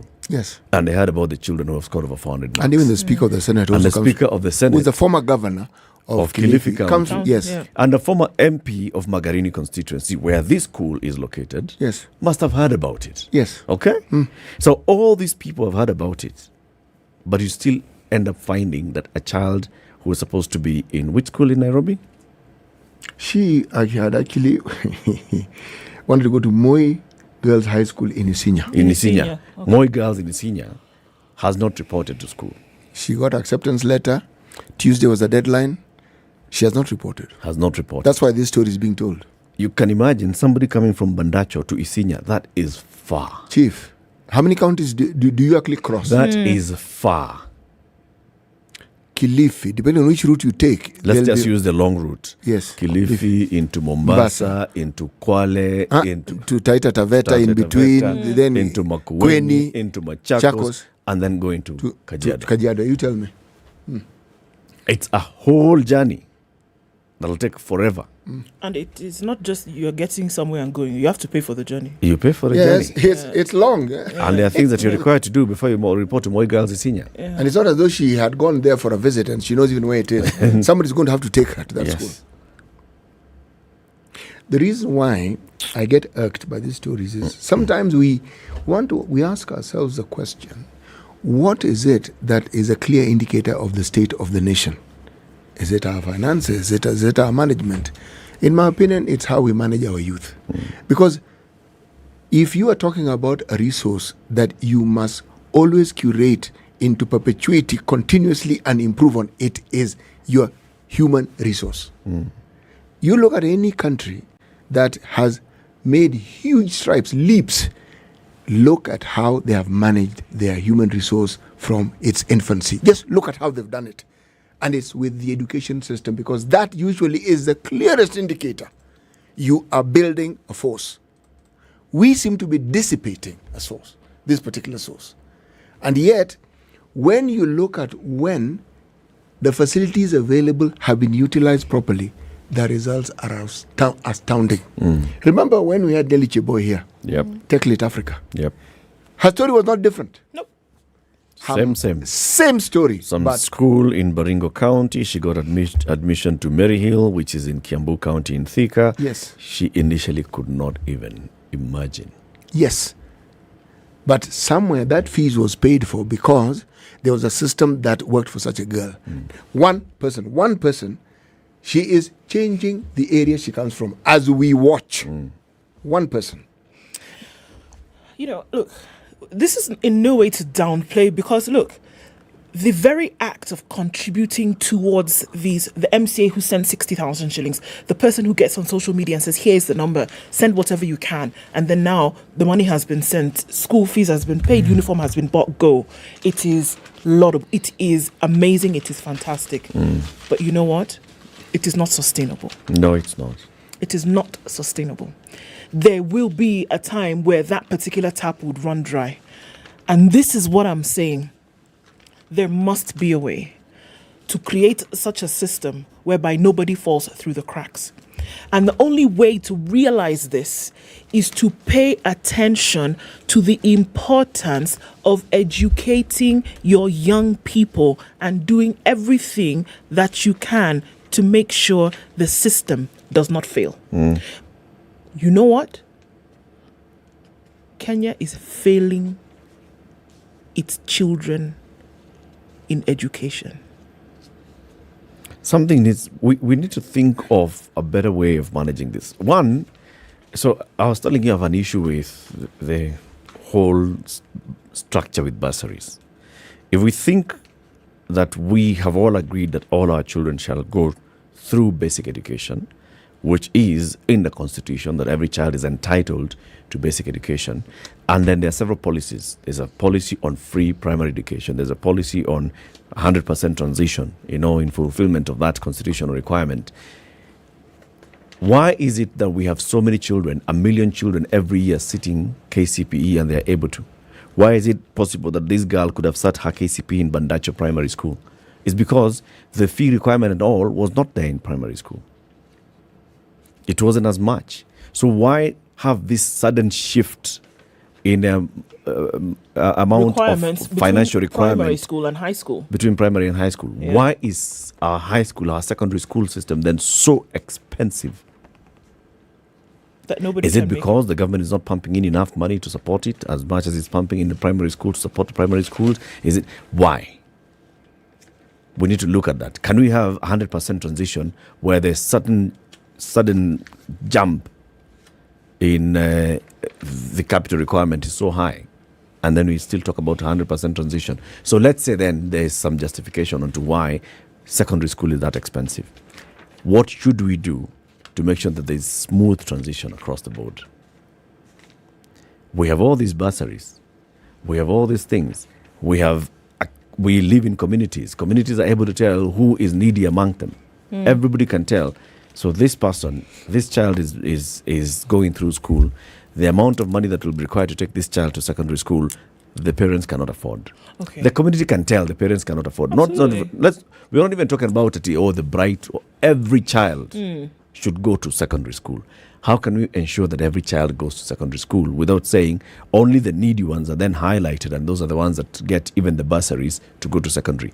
Even the ones who have not scored 350 and above, but they are going to secondary school, but they cannot afford to go to secondary school, should go to secondary school. Should go to secondary school. Look at, I think one thing that needs to happen, you know how I always harp on the decategorization of schools, and I say, you know what, level this thing. I think you should do the same thing with this fund. Yep.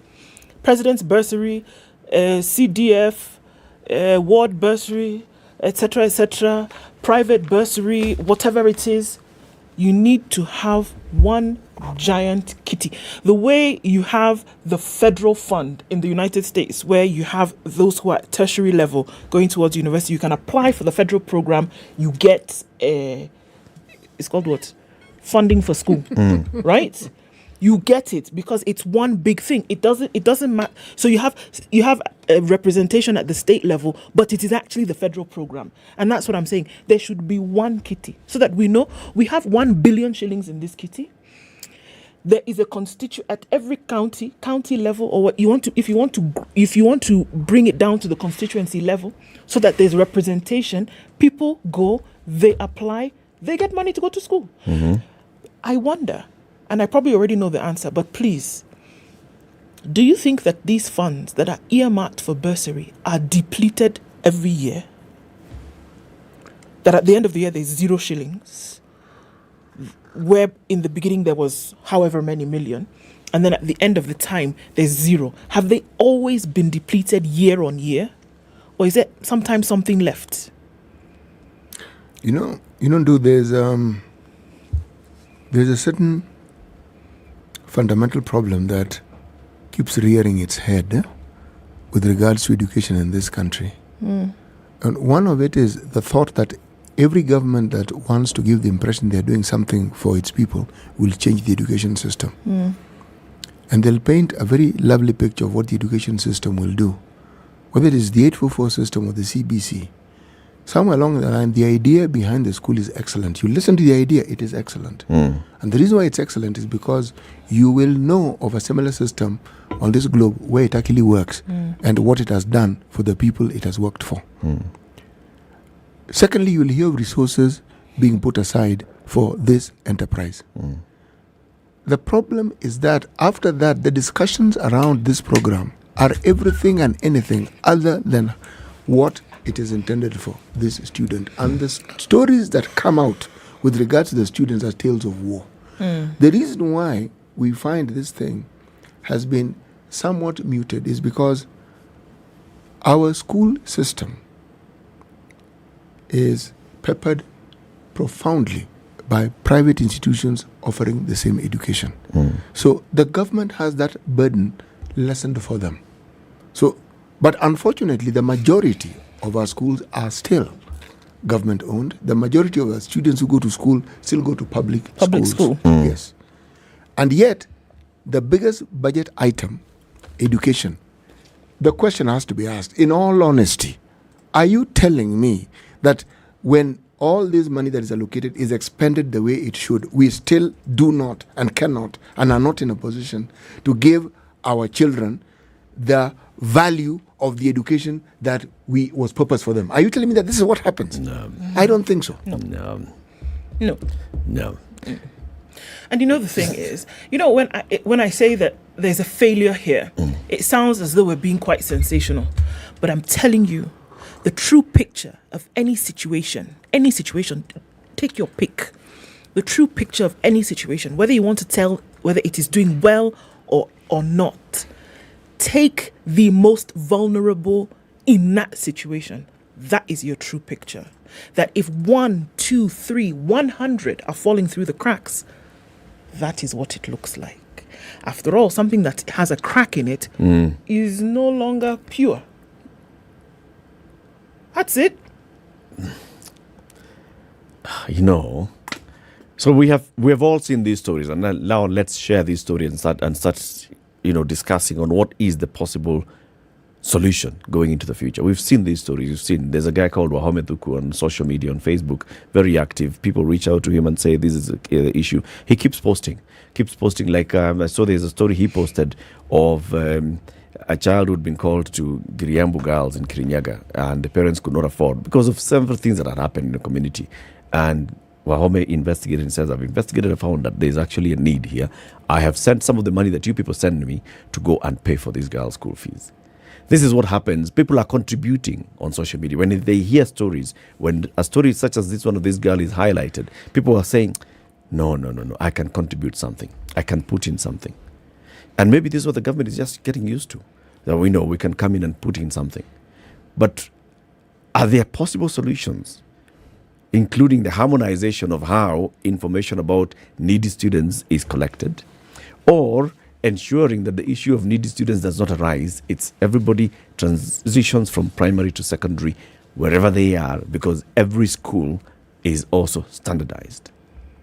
Why would this girl feel that she has missed a very big opportunity for not coming to Maasai girls in Kajiado and not the nearby school in Magarini constituency? Because there's clearly a difference. There is a fundamental difference. In the two schools, in the facilities in the two schools, in the number of teachers in the two schools, in the quality and caliber of teachers in the two schools. There's a clear difference. Why do we have that difference? Why do we have a difference that if someone has been called to a certain school, they feel, my God, this was actually going to be to change the outlook of my life, as opposed to if I actually just went to the other school? Why? Let's take a break. 27 minutes to 8. We'll open up the phone lines for you to join us. 0719-012-600. We're talking about the very many cases of needy students who are not able to join secondary school because school fees. Whether they have been called to extra county schools, sub-county schools, county schools, or national schools, but they're not able to raise fees. What are we talking about, and how do we solve this? There are so many bursaries. There's a presidential bursary, there are county bursaries, there's NGCDF bursaries, there are all these bursaries by the various corporate institutions. There are people who are, the school's alumni have some bursaries. So many ways of raising money, but yet so many children are not able to actually do their standard 8 and know, well, I'll go to Form 1 next year. Or even if they go to Form 1 this term, they're not sure they'll go to Form 1 next term. We need a solution. We want to hear from you.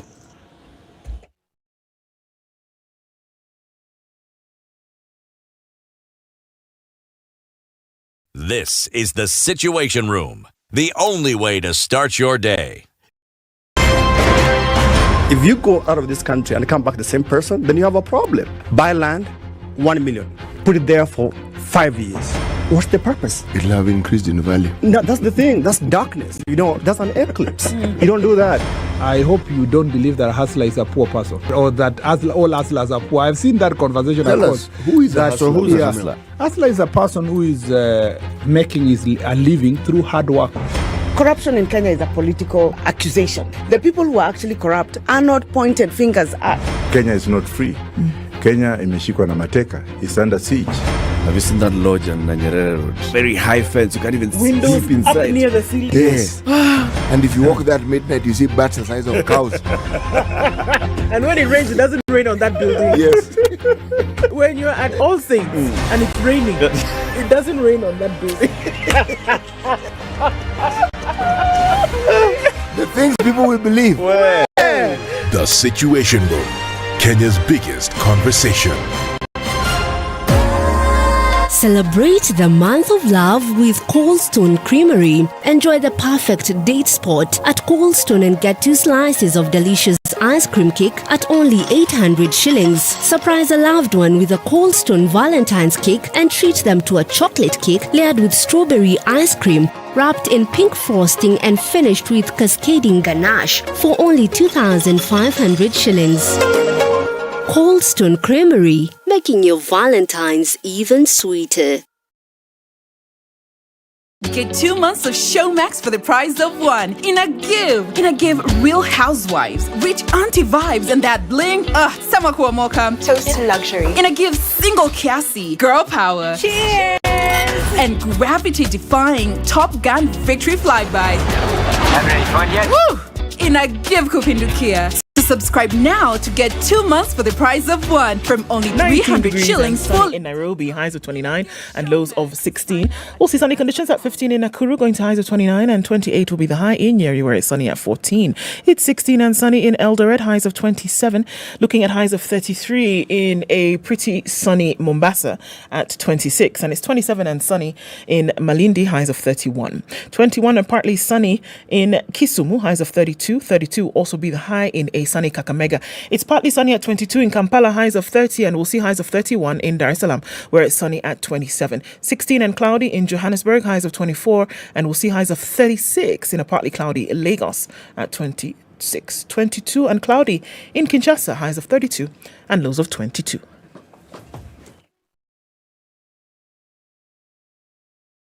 Are you ready? Okay. Spice FM. All right, we're into traffic hour now. Started early in some parts where we saw the activity on Jogo Road heading out into the city. We know the usual happening on the Thika Superhighway. The service lanes are looking pretty good today. There's an option of what you can use. All right, what else are we looking at? Coming off of Gong Road, that has already started to build up. We're looking at some traffic as well coming in from the roundabout at Haile Selassie, but shouldn't be too bad. Also looking at a little bit of traffic that's finding its way in from Westlands. All right, into traffic hour now, but it shouldn't be anything too toppling. Let's talk on SpiceFM KE on Twitter.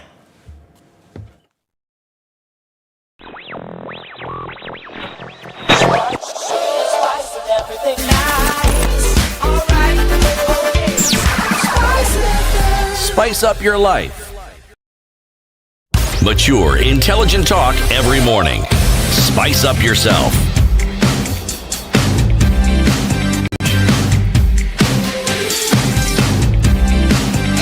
Mornings done right. 94.4 Spice FM, Nairobi. Conversation continues, and we want to hear from you shortly. 0719-012-600. We have a dire situation in this country. There are very many children, most of them very needy children, most of them who do not have a platform to speak up, who are not able to join Form 1. Why? Because school fees. They played their part. They performed very well. They scored good marks. They are transitioning to secondary school. There's a 100% transition policy anyway, that they should all go to school. But why is it that we have so many cases of people who are unable to send their children to school? This one who turned up with a hen. She performed, she got an admission letter, she had nothing. Their parents had nothing. They could not afford to take her to school. She went to the box. They afforded the box. They afforded the box. She went Empty. to the box. Empty. This girl was in a primary school, and the school head obviously knew her financial situation. Yes, he did. Her teachers knew her financial situation. did. Her local chief knew her financial situation. They did. The Nyumba Kumi head knew the financial situation. They did. All right? They applied for various bursaries. They did. They got one response, negative. Yes. Okay? The others did not even respond. The local MP, we don't know what the local MP said, whether he is even aware of this, the local NGCDF committee, whether it's aware of this. It's like that.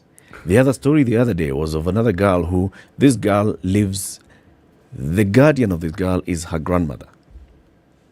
She's performed very well. She has scored 400 and, what was it? Just 10 marks less of what the number one student countrywide had scored. Yes. This one got there. But then we still have issues. Do you know where the story is, where the thread comes in? Is somebody calling in? Yeah. We'll shortly be speaking, so Edna will alert us when we can speak to someone. You see, if you look at the thread, like the story of this young lady called Akoth, Yeah. the father met a journalist. Yep. It is a journalist who connected her to their MCA. The journalist connected her to the MCA. And said, look, you have an MCA, it's called so and so. Let me bring this story to the attention. The MCA heard of the story, checked, confirmed that this story was actually true. Yeah. School got details, sent the money. But as Ndu said, this is not sustainable. It cannot be sustainable. Even this MCA was not able to have done it. No. We are trying to get the Cabinet Secretary for Education, the Honorable Ezekiel Machogu on the line, so we can also hear the policy direction on this particular matter. And I mean, what's the Ministry of Education thinking on how to hold it? He's on the line. Mheshimiwa Ezekiel Machogu, good morning. Yes, good morning. This is SpiceFM. You're speaking to Eric Latif, Nduoko, and CT Muga. Karibu sana, and thank you for speaking to us. Thank you. Mheshimiwa, we have an issue that we're discussing this morning. It's a story that's in the papers today. It's been in the papers almost daily since the day you announced the results for KCPE. And this is with regards to transition to secondary school. Many children who are needy, who have received admission letters but are not able to report to school because their parents cannot afford to send them to school. I'm sure you've heard about this at the ministry. Yes. And we are asking ourselves, what is the sustainable solution to this, to make sure that our children can all go to school in accordance with the government policy of 100% transition? Yes. Yeah, thank you very much. The junior secondary school, we opened the schools on the 30th of last month. So ever since the time we opened this 2 weeks, by Monday when we were doing an assessment, we found that over 900,000 had reported to school, and the number that had not reported was about 201,000. There is an improvement by the day. Each and every day as we check the numbers that are so far reported, we find that there is a remarkable improvement. So by today, I'm sure the number will not be 200, it will be much less. As far as those who are reported in junior secondary school are concerned, and we have started embarking on an exercise of ensuring that each and every one of them reports back to school. And we are also informing the chiefs, assistant chiefs in this. So hopefully in 1 week's time, all of them should have reported back to school. Okay, was it in the Form 1? Yes. In the Form 1, we are happy to report that a number of them, like yesterday, I sent my peers to Alliance Boys, and those who have reported are 100%. And the turnout in Form 1 is actually better as of now compared to junior secondary.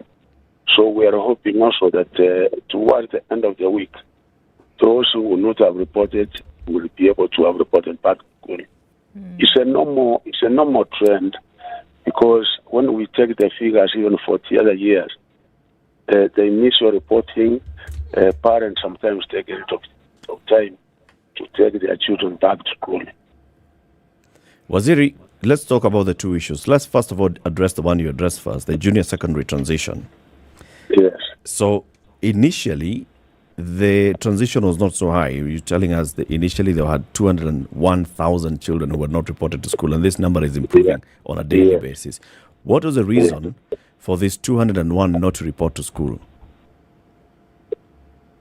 There is no really apparent reason because junior secondary school, the parents are not supposed to pay any school fees. The government is giving capitation the tune of 15,000 and the 42 Kenya shillings. The only thing that parents are supposed to do is uniform. And even uniform, we said they can be able to use the uniform that they used to use in primary school until such a time that parents will be ready to procure the uniform. So it's just a practice where you find parents sometimes assume that the proper running has not started in schools, so they delay their children at home and they probably wait for 1 week or so before they take their children back to school. So we are hoping that towards the end of this week, by next week, we should be able to have 100%. And in any case, as I've said, we have set the teams which will be moving around because we know their families, we know those who are supposed to report back to school, such that we will be following up personally in each and every home to ensure that the children actually report back to school. Waziri, there is an issue in terms of what comes from you. I know that there are certain directives that you've given, especially this one that you've just mentioned about, look, let's not force anybody to buy uniform. There are things that come from you directly, but how are we then able to enforce them on the ground? Because they come from you, but they're not enforced in some schools. That parents arrive at school and they're asked for something different. So is there an enforcement mechanism to make sure that they're adhering to the things that have been said? You know, in education we have a structure. We have regional directors of education, we have county directors of education, and also in each and every sub-county, we have directors of education. Actually, we even have curriculum development officers. So we have a structure that covers up to the grassroots, and through that structure, we make sure that each and everything that we have said is implemented and enforced. And where we get cases of anybody going against the regulations that we have issued, then disciplinary action is taken. Like on Monday, I had a Zoom meeting with all the regional directors of education, all the county directors of education, and also the sub-county directors of education, and the proper guidance and the instructions were given in which each and every school is supposed to conform to. Waziri, have you heard of cases where some children have not reported to school because of, one, the instruction that some schools are not gazetted as junior secondary school, and so the nearest school is far from these children, and parents are therefore not able to actually send the children to that nearest school, which is several kilometers away? That is one case. Another case where just because of that requirement for changing of school fees and the school heads also not communicating your directive on time, there are parents who have ended up not sending their children to school because there's a new requirement for some school, for buying uniforms, for everything else. Have you heard of those two cases? Because they've been reported. Thank you. We did issue a very clear criteria in assessing and registering the junior secondary schools. In any case, the schools which do not qualify are not many, because out of 23,000 schools, the ones that never qualified are about 2,000 or so. And one other thing that we made sure is, particularly when you find one school so far from another, then an opportunity was given to make sure that that particular school was registered. So we have not had a case really, and when they come forward, in case they come, we are able to reconsider. If we find probably there is one case which a school was ripped out and there is no another school nearby, then we are able to reconsider and give that school an opportunity to be registered as junior secondary school. So we have not had any specific case, where the local leaders or the community will be able to come up and say, this particular school is so far from that other one, so kindly consider. We had one case here which was actually reported live on air by the MP for Gilgil constituency, the Honorable Martha Wangari.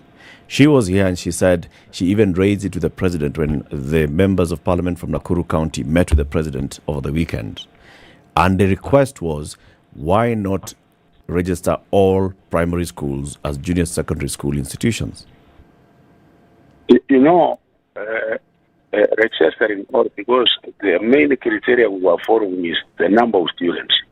Because if you get you have only 10 in the junior secondary school, then you find that particular entity is not viable. Because our guideline was that Nakuru should be able to have at least 35, 45, so that we are able to send enough teachers to that particular school. So the guiding criteria, you might get a school, yes, there, but it doesn't have students, so you cannot be able to say there's a junior secondary school in that particular school because we don't have students. In order for a school to really become a school, you must have students. So in some of these schools which did not qualify, the main thing was that the number that we used to have in that particular primary school was probably 10, 20, and you find there's another nearby school which has probably 30 also. So you find it is only reasonable that we combine those particular schools. And in case there's any such case, we have instructed the county directors of education and the sub-county directors that they can be able to look into it because it is all over the country, and be able to adjust and register those particular schools where there are such components. Was there one issue that we can't run away from, I think, was the start of this conversation this morning, is that there are many students who are needy, who have done extremely well in the just announced results, but they cannot get to school because of the poverty situation. There have been well-wishers who come together and help, but then every day a new story comes up. 405 marks, 410 marks, 390 marks have done well, but can't go to school because they can't afford it. How then is this issue dealt with?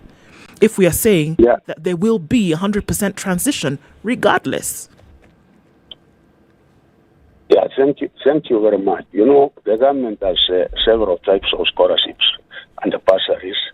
One, government gives bursary through a CDF. Each and every member of parliament through CDF is allocated a certain percentage which goes to bursary, and the certificates are supposed to be catered for through members of parliament. Two, we also have scholarships.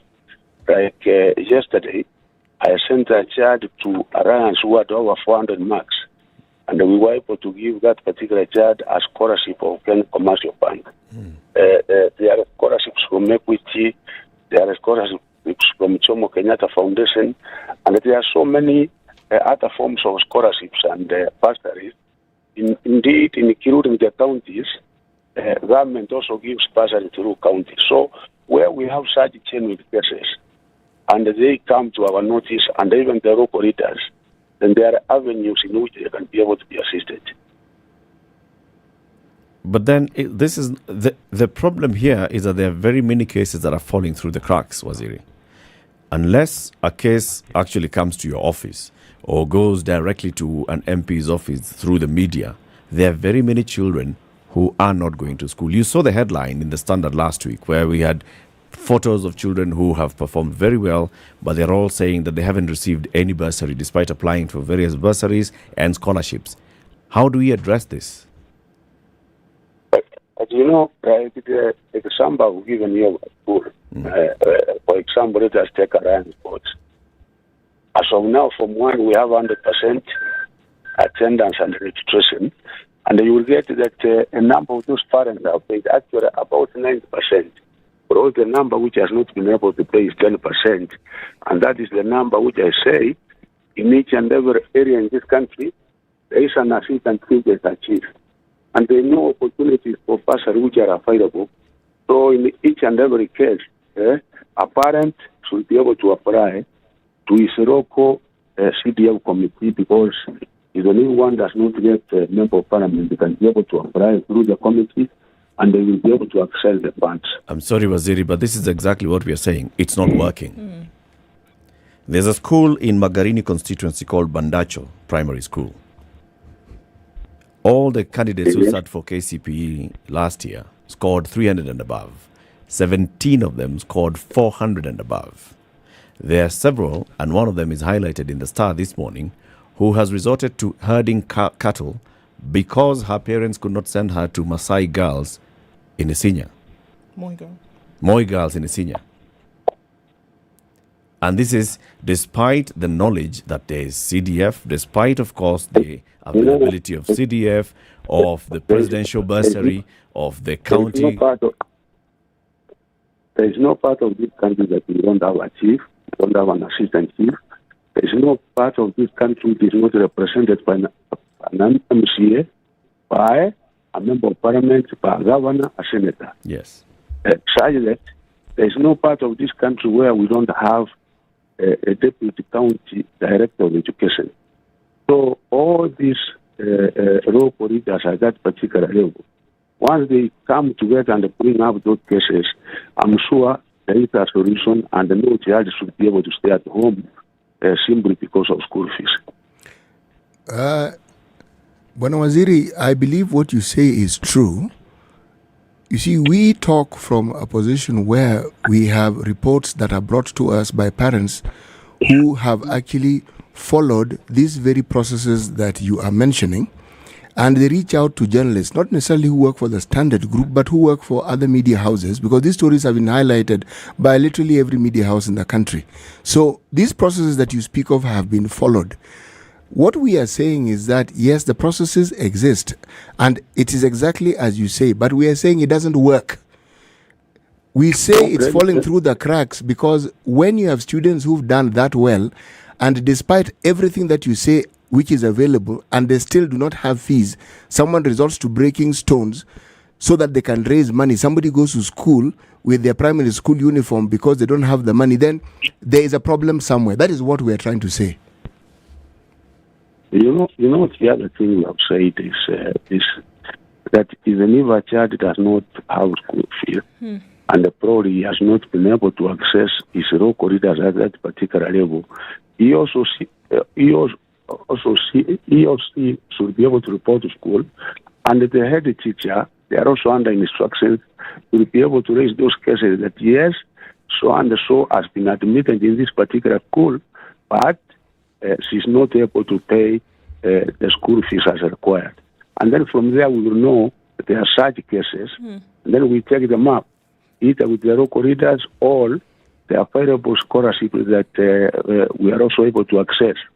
So unless you get specific cases, because there are avenues which we say, even if a child does not have school fees, even a single cent, he should be able to report to a school in which he or she has been admitted, and then from there the headmaster or the head teacher will be able to raise the issue, and once the issues are raised with the local education officers, they know they will be able now to get ways and means of ensuring that that particular child is considered for bursary, because the government gives enough money through bursary, and no Kenyan child should be able to stay at home. Because if I can just get clarification from you on this particular point, are you saying with clarity that students who have been admitted in schools and cannot afford it should show up to those schools and they will be admitted as directed by your office? Yes, they should be able to report, and at that particular point, even the head teachers will be able to raise the issues with the local education officers, and from there we're able to work out a mechanism. And really, each and every parent that have said there's an assistant chief, there is a chief, there is an education officer at the local level, there are head teachers at the local level, such that any child who has been able to get those good marks, the local community, because there are so many avenues of these scholarships and bursaries, nobody should be able to say, here I'm stranded because there's no money. Even the government, it's only the other day you saw the disbursement through CPF, about 4 billion. What is the purpose of that money? The purpose of that money is for children to be able to be given bursary. You have seen the money which is going to the counties. There is a percentage which is supposed to cater for anybody who does not have school fees. And the school fees we are talking about, if it is a day school, parents are not supposed to pay any single cent because the only thing that they pay is pro uniform. They buy uniform, but you are aware that day schools which are 72%, because in secondary the number that we have boarding schools are 28%, and 72% of our schools are day schools. And the day schools parents don't pay. The only ones which they pay is boarding, and the boarding, you know, the categories we have national, we have extra county, and the county schools, where the school fees in national schools is still up to 53,000. The school fees at county secondary schools is at 45,000.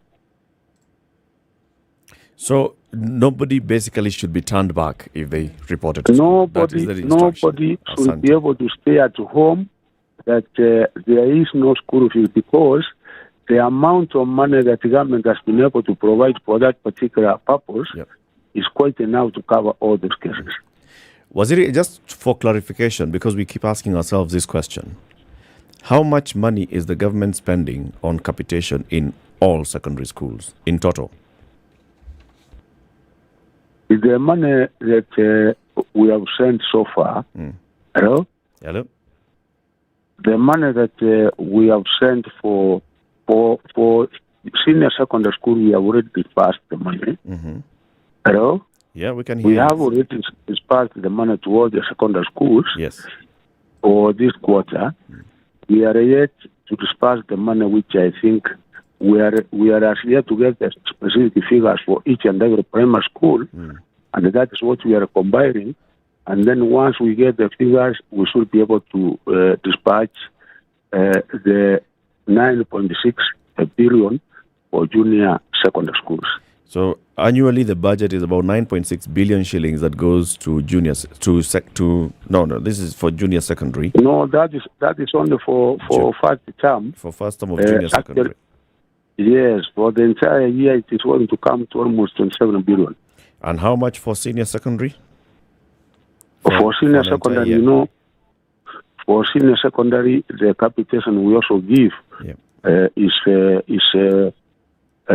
22,244, and for all the schools we give almost 18 billion. And this is per term? Hello? This is per term or per year? No, that is per year. Per term, yes, that is per year. Waziri, we thank you very much for speaking to us. We extend an invitation for you to join us in the studio for an extensive conversation. Thank you. God bless you. Asante sana. Thank you. That is the Cabinet Secretary for Education, the Honorable Ezekiel Machogu, speaking to us via phone. Good morning. It's 3 minutes after 8.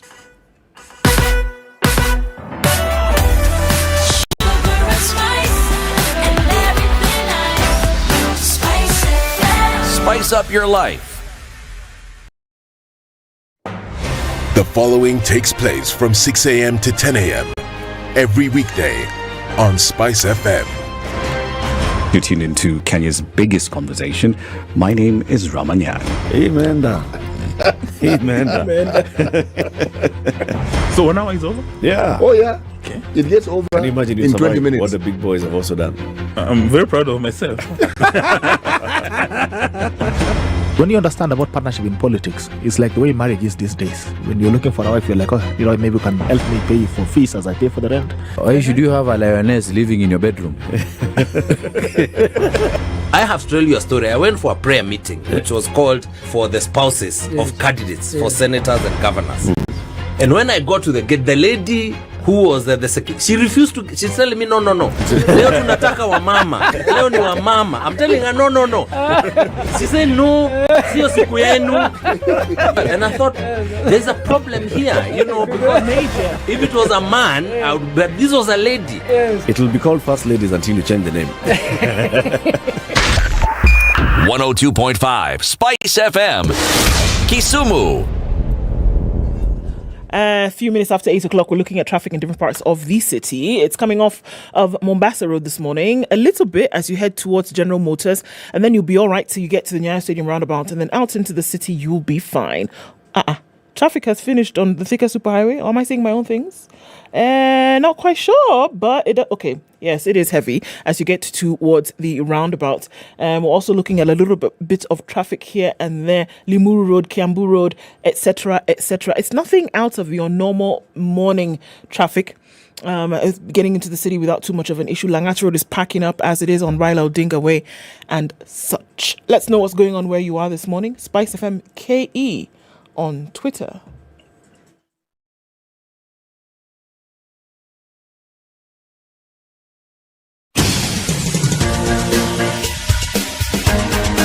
This is The Situation Room, the home of hard-hitting political commentary and penetrating insights about the state of the nation. This is a talk radio experience like no other. The Situation Room, a place for hard truths, debates, and elevated conversations. The Situation Room, witty, political, engaging, deep, controversial. In the room, we have C.T. Muga, researcher, academic, seasoned political observer, a fountain of wisdom in these politically uncertain times. Ndu Oko, Nigerian by birth, Kenyan by choice, communications expert, Pan-Africanist, a truth seeker and believer in people power, and Eric Latif, agent provocateur, the man in the chair, seasoned journalist, news hound, a man who believes in punching up, not down.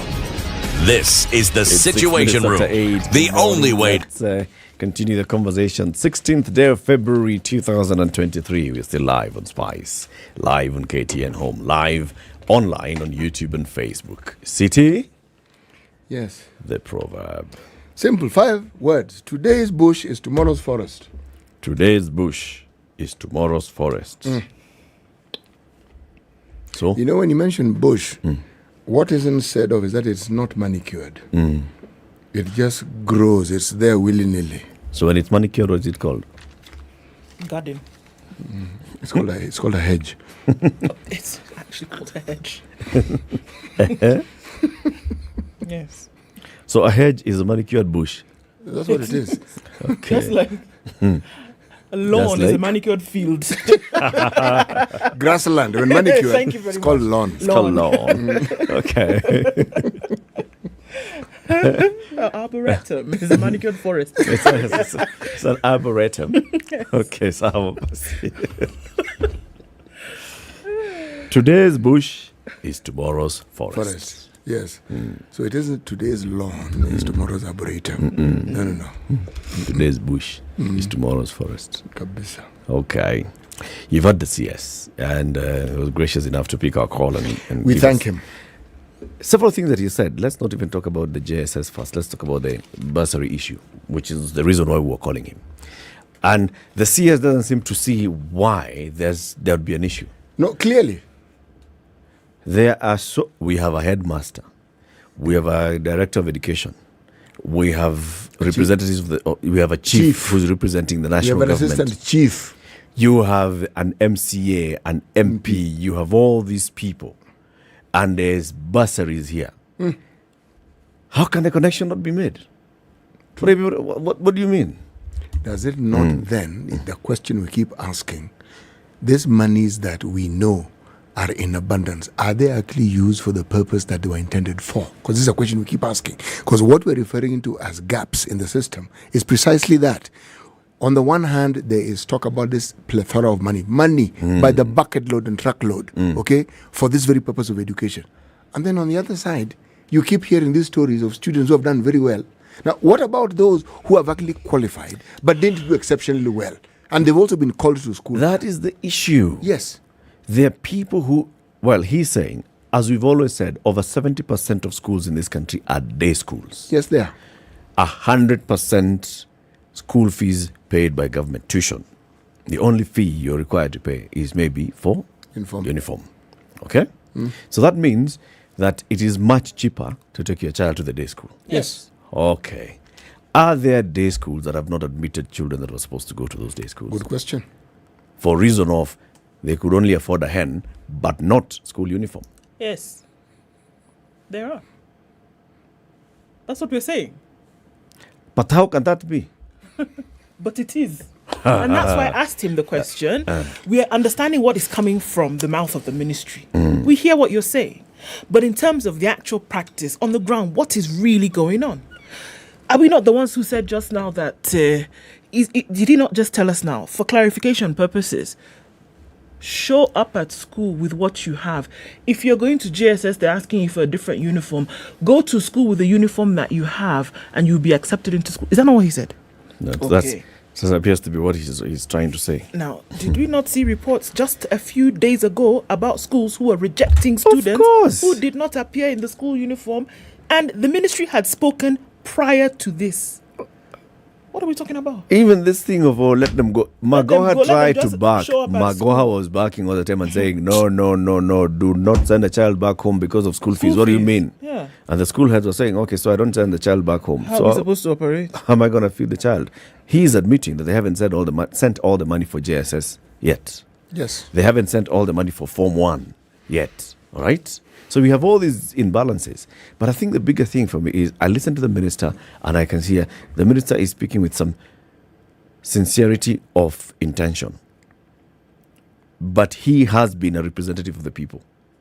This man is a former MP. He knows the issues. He does. This man has obviously, in his long career, supported children who did not come to him through their local MCA or through the local education officer or through the local head. You know, if you work in the provincial... So those structures that he's talking about are not the structures that reached out to him when he supported a child to school. Now he's saying those structures should be working. He knows they're not working. You know, when you work in the provincial administration, which he did, you were actually the president representative in that district, in that division, wherever you are. Yeah. So everything that happened in that particular enclave, you were privy to. Okay? You know. Now, the reason why these bursaries are set, the reason why these scholarships are provided for, it's because there's the understanding that the situation we're discussing here will arise. And we are saying there are individuals who've foreseen and understood and have put that aside. And yet it is still happening. We are asking why. Why is it so difficult for there to be an implementation of directives that come from the governing body of education in this country? Why is it so difficult? As per, okay, you can be in the ivory tower, say whatever it is that you need to say. We here, thank you very much, we're living a different life. So we will do as we see fit. Whether they tell you, don't refuse children coming in because they don't have school fees, or nobody wants to hear. Whether they tell you that schools should not sell uniforms, nobody wants to hear. Whether they tell you that as you're going towards JSS, that you should now not force them to buy uniform until they're able to, falling on deaf ears. Another one, you come and tell them that actually day schools are free. Somebody is pleasantly surprised that day schools are free in this country. Because as far as they're concerned, they've been paying fees. School fees. In the public system, please, let's not be confused here. We're not talking about private school. You are chairman of a day school. Yes, God. It was a day school. It was a day school. Day secondary school. All right. One immediate former chairman of a day secondary school in this country. Why are you charging school fees? Yes. For what? For what? Na serikali imesema Serikali inalipa. imesema bure, free, go. So what was the money? Well, the money was coming, capitation per child for tuition. Yes. True? Yes, even for lunch. Even for food. Yes. For feeding lunch. Yes. So what are the extras? For everything else. Sasa kama tuition na lunch imelipiwa, what is everything else? Now the school is already there. It's not as if you're building the school as they come. Actually,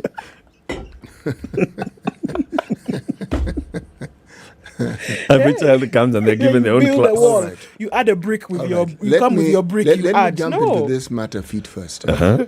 The government even provided books, just so that you understand. They even provided books for subjects we didn't teach. Okay, so they really were provided. But the thing is, when you have a school, they even give you money for development, just so that you understand. Where you can put up a classroom, you can put up a lab, library, maintenance and repairs. repairs. The bus thing, no. I never came across money for bus. For bus, if people no. get money for bus, I don't know. I never came across it. New dormitory kind of Yes, thing? yes. All right. Staff room, toilets. You're given money for those things. Okay? But when you are in a day school in a rural area, you are going to find that if you are fortunate and 30% of the students pay fees, you are very, very fortunate. Now, the question you asked was, what are the fees for? Yes. Number one, the statutory requirement of teachers in those schools are rarely adequate. Rarely. So not enough teachers posted by the Teacher Service Commission No, not to enough. the day school. So the school board of management has to employ teachers. Right. Okay. Then there are these people who we are called staff members. Now, staff doesn't mean teachers. It means extra watchman, security, cook, what have you. And again, the government... Lunch money has come, but it has not come with a cook. No, it doesn't come with a cook. Okay. And then, even if they give you for cook, they'll give you for one cook. And yet you need 3. Okay? Right. They'll give you watchman, you'll need 3 also. Because you have to divide the money that comes for lunch and take some to pay cook. Yes. Or you charge fees. Yes, or you charge fees. Extra. Yes, exactly. Okay. Now, as you are charging this fee, because this is, I think, now where we are getting into it. As you are charging the fee, what do you call it? Fees. What else do you call fees? It's fees. Do you see now the problem? Do you now see the problem? No, I don't see the problem. Parents are coming to they're paying school fees and it's supposed to be free. Meanwhile, you have couched it as something else. Tuition is free. That's the thing. Please understand it. And the government says, government has paid tuition for every day scholar in this country. Day secondary scholar in the country. It's a scholar. It goes per student, right? And they've also paid lunch for every day secondary scholar.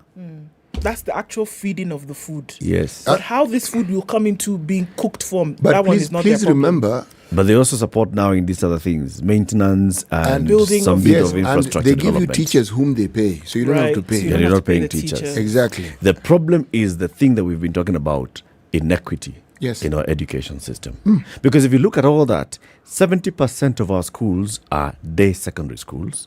70% of our schools tuition 100% free. 70% of our schools lunch 100% free. All right?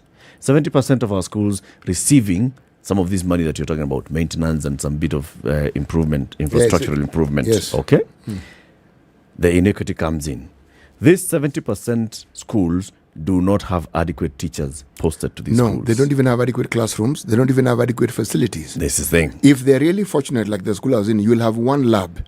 That lab is for everything. And it's called lab. It's called lab. It's not called biology lab, physics lab. It is a lab. It's a lab. And it's also incomplete. But you'll find we have the fundamentals that ensure... How many Bunsen burners are there in this one In this lab, if I count, there were probably around 24, 25 there. So it's about 25 Bunsen burners. So you're going to share. Okay. And it had sinks and also had running water. It had some sinks and some running water. Yes, it did. It even had a prep room for the teacher and what have you. And the pipettes and the burettes and all those were there. We had a few. So you'll be doing things in group work. Microscope? Microscope. Why are you complicating a simple matter? Please don't be annoyed. It's okay. No if you're dissecting a frog, do you need a microscope? You can see the frog.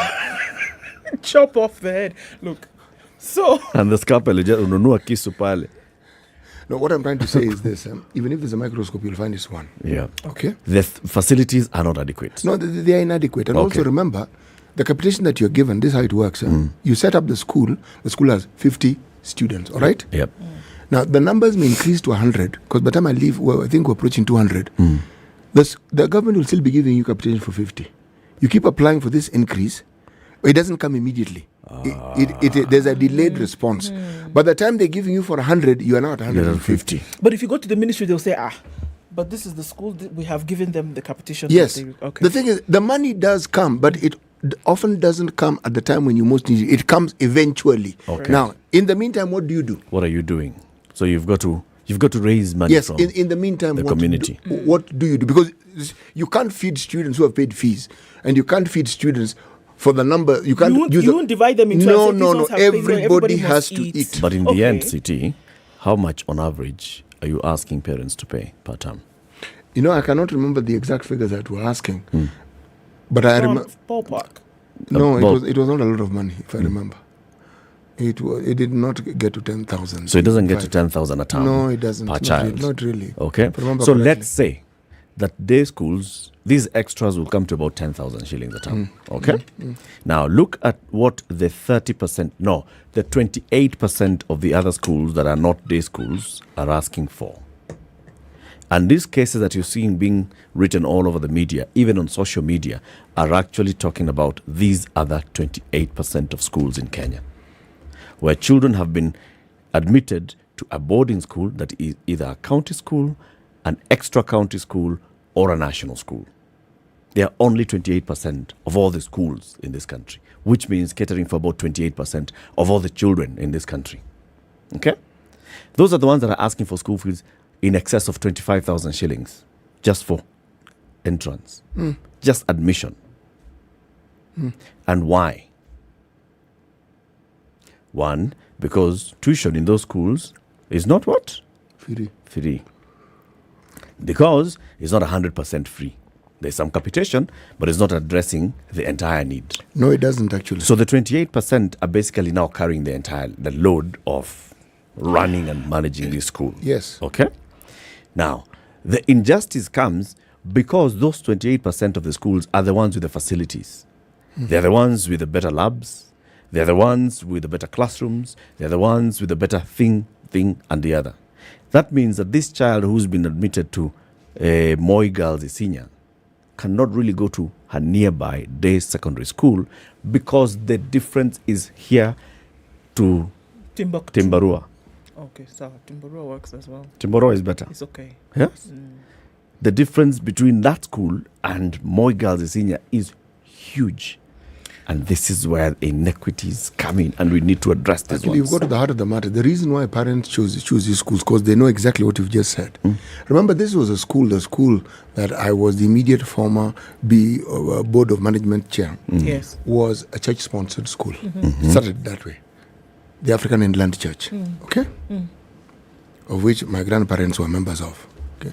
See, in town, I'm an Anglican. Who goes to Nairobi Chapel? Okay, at home, member of the AIC that goes to an AIC church. Okay, and I couldn't have been chairman if I didn't have an AIC background. Just so that you understand. Now, what I'm saying is, this is an area that shouldn't have had these problems because it is an area where people farmed sugarcane, and ostensibly this was a cash crop. Until the things that happen to many cash crops in this country happened, and until many of these businesses that at some point were lucrative and were useful to the community ceased to be. So the problem then you have is a situation where the parents in this region, as in many others, if you go into Mumias, you'll find the story I'm telling you is similar. If you went to any place if you went to Sony Sugar, if you went to Nzoia, you just go to these places where they had sugar factories, they had farmers who grew sugarcane, and they tell you the history of it and what happens. People moved from being prosperous to now being paupers. So even if you told them the fees was 3,000, it'll be a struggle. Yep. It'll be a serious struggle for them to pay this. So some parent will want to bring you firewood. Some will want to bring you vegetables. Some will want to bring you maize. And all these were accepted. Yeah. Because that's what the money would have gone to buy anyway. Yes, it was accepted. And we accept. Some will even say, look, why don't I provide labor for you so that you can give a value to this labor and you can deduct it from fees. But remember what I said. I found something very unique when we got a new headmistress. This is the most enterprising person I've ever come across. In this sense, she looked at that system and got the students who owed money, which are 3/4 of the students, and they applied not only to every bursary giving institution, but predominantly the county. They all got bursaries. Not some, all. From the county government. They did, which means the money was there. The money is there. Yes, it is. As we speak today, yes, the money is there. It's a connection between the money and the beneficiary. Thank you. And there's the two things for me. There's the connection between the where it is and the community. Number two, the problem is that it is in so many different places. The money that is available is in so many different places. Put it in one place. Let everybody apply to one place and they will be able to get. It has been provided. Put it. You know how we talk about the situation on the ground is different? I realized talking to Waziri this morning that truly it is. He talked about the cascading across the country. Education officers here, chiefs, this, that, the other. People then who are informed about what's supposed to happen. So if you run into a problem, he's asking the question, have you been to your chief? Have you spoken to your education officer? Have you visited your MCA? Have you visited your local education office to see then who's available? Because that's what we have. Do people know where the local education office is? Thank you. Because that's it. We're talking about a connection. That is it.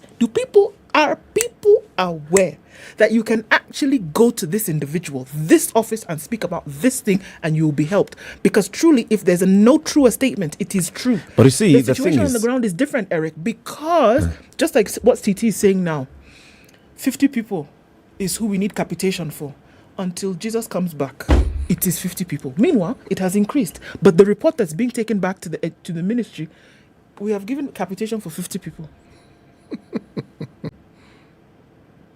Clearly different. There are very many. There's a break in the system. The system is completely broken. There's some issue, because even this education officer should, by the time the child is sitting for KCPE, should know the need of the children. Eric, So at this point, we should be talking about.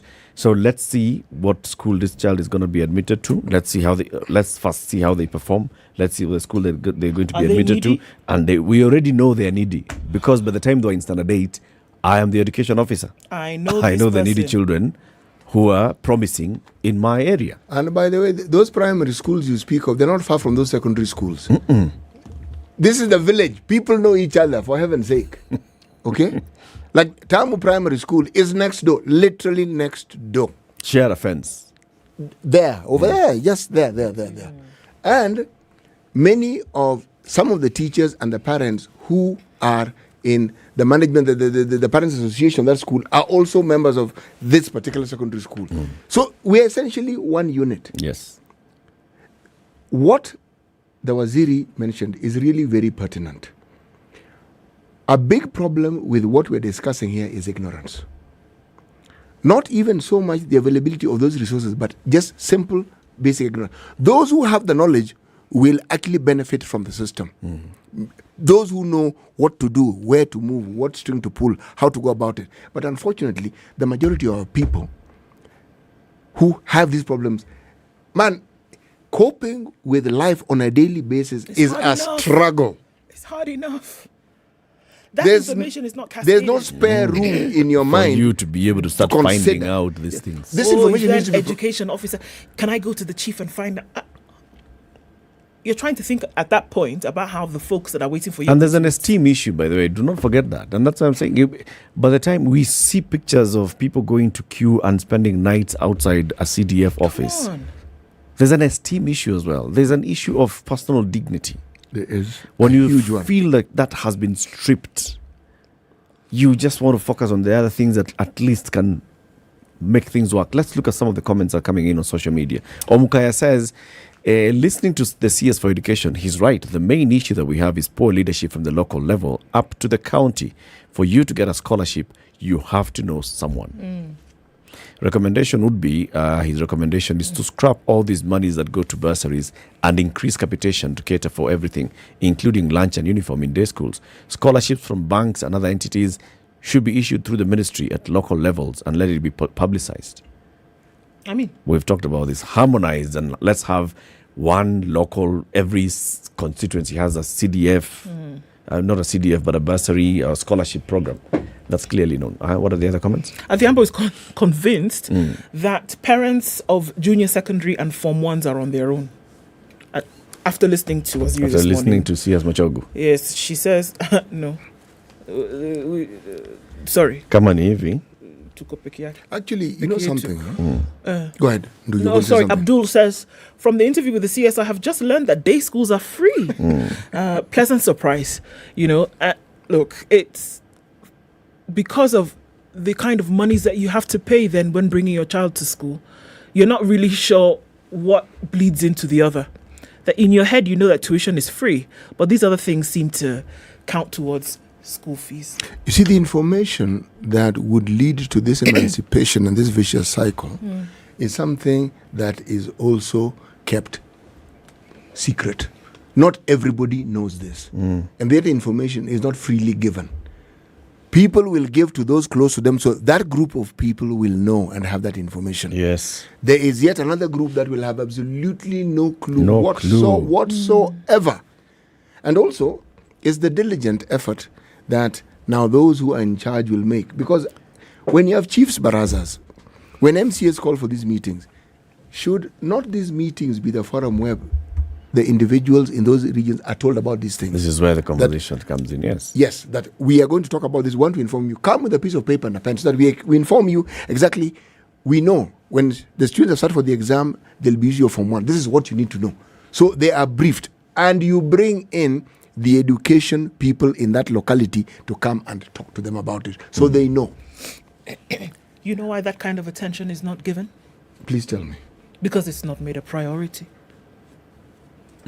You give attention to what you've prioritized, to the detail. It's not Let's now. take a break. I just want to say that they've done what they need to do. Bare Let's take a minimum. break. Tell us about Showmax. Okay. While you are getting entertained, Showmax will say this month, if you spend the least amount on the package for 300 shillings, they'll give you an extra month of viewing of your favorite TV programs, your movies, etc., for free. Showmax, imwezi, in a give. This is the Situation Room, the only way to start your day.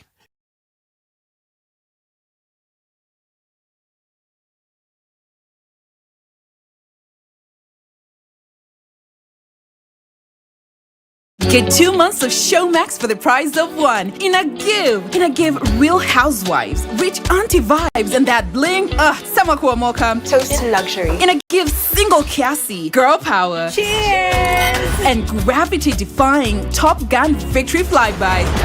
Haven't any fun yet? Woo!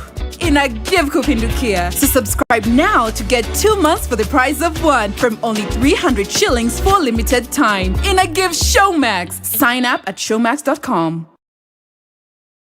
I have a brother. He was a pilot. He was laid off. He came to a policeman. He messed up. He went from a pilot to a policeman. Exactly. He stole a jet. Yeah. In fact, you should be lucky he was not court-martialed. The Spice Tribe. Big hair and the biggest hits from the best decade.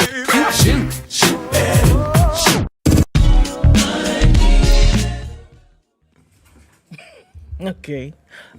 Looking at sunny conditions in Nairobi this morning, we'll go to highs of 29 and lows of 16.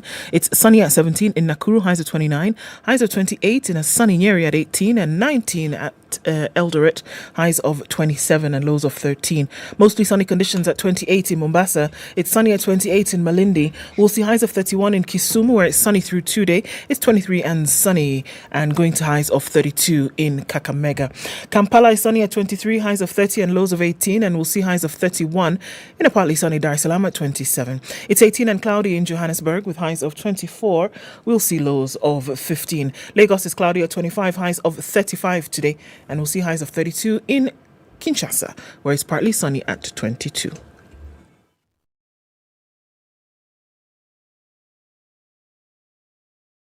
Mature, intelligent talk every morning. Right. 94.4 Spice FM, Nairobi. All right, we're looking at heavy traffic on Jogo Road. It's heading out towards the city. Lunga Lunga also doing the thing in and outbound. And this is Railo Odinga Way. Heavy traffic. It's touching on Langata Road and then going all the way through to the City Mortuary roundabout. It's not so bad coming off Gong Road. It's not giving either coming off Gitanga Road. That has not been too crazy coming off Naivasha Road this morning. Thika Superhighway, however, still pretty heavy as you're coming in past the Allsops Junction. We're also looking at Kiambu Road, reducing ever so slightly, but then still heavy as you approach the Pangani underpass. Heavy traffic on Limuru Road today, coming in from the United Nations Avenue. keeping an eye on things. It's not been too crazy a morning in terms of traffic. It's a few minutes after 8:30. Let's see how it pans out. Going towards 9. SpiceFM KE on Twitter.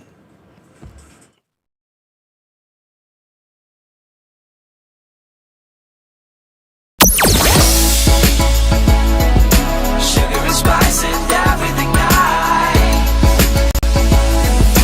Spice FM. Spice up your life. Mature, intelligent talk every morning. Spice up yourself.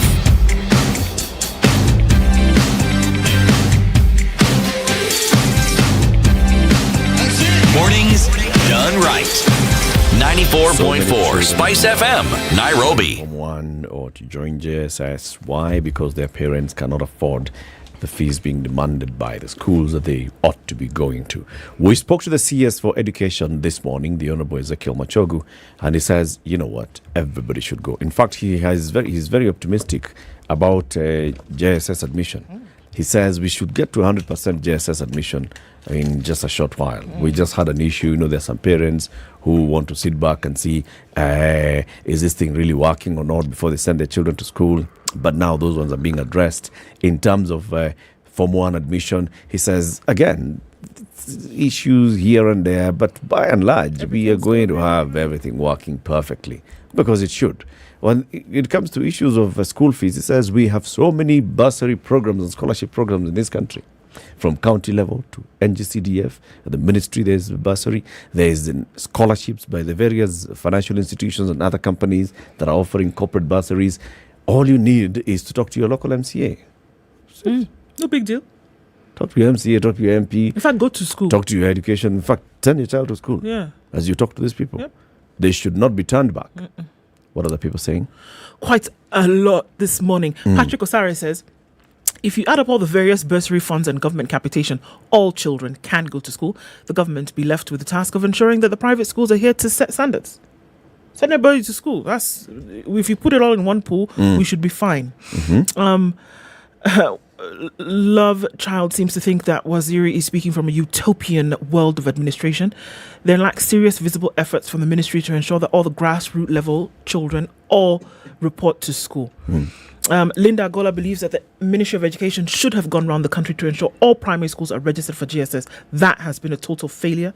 How is it that they're waiting to be told which school would be registered, yet others have already started learning? Come on, she says. Stephen Utumbo says, honestly, schools and hospital funds should be available all the time from government. And the grand theft and misusing of money should...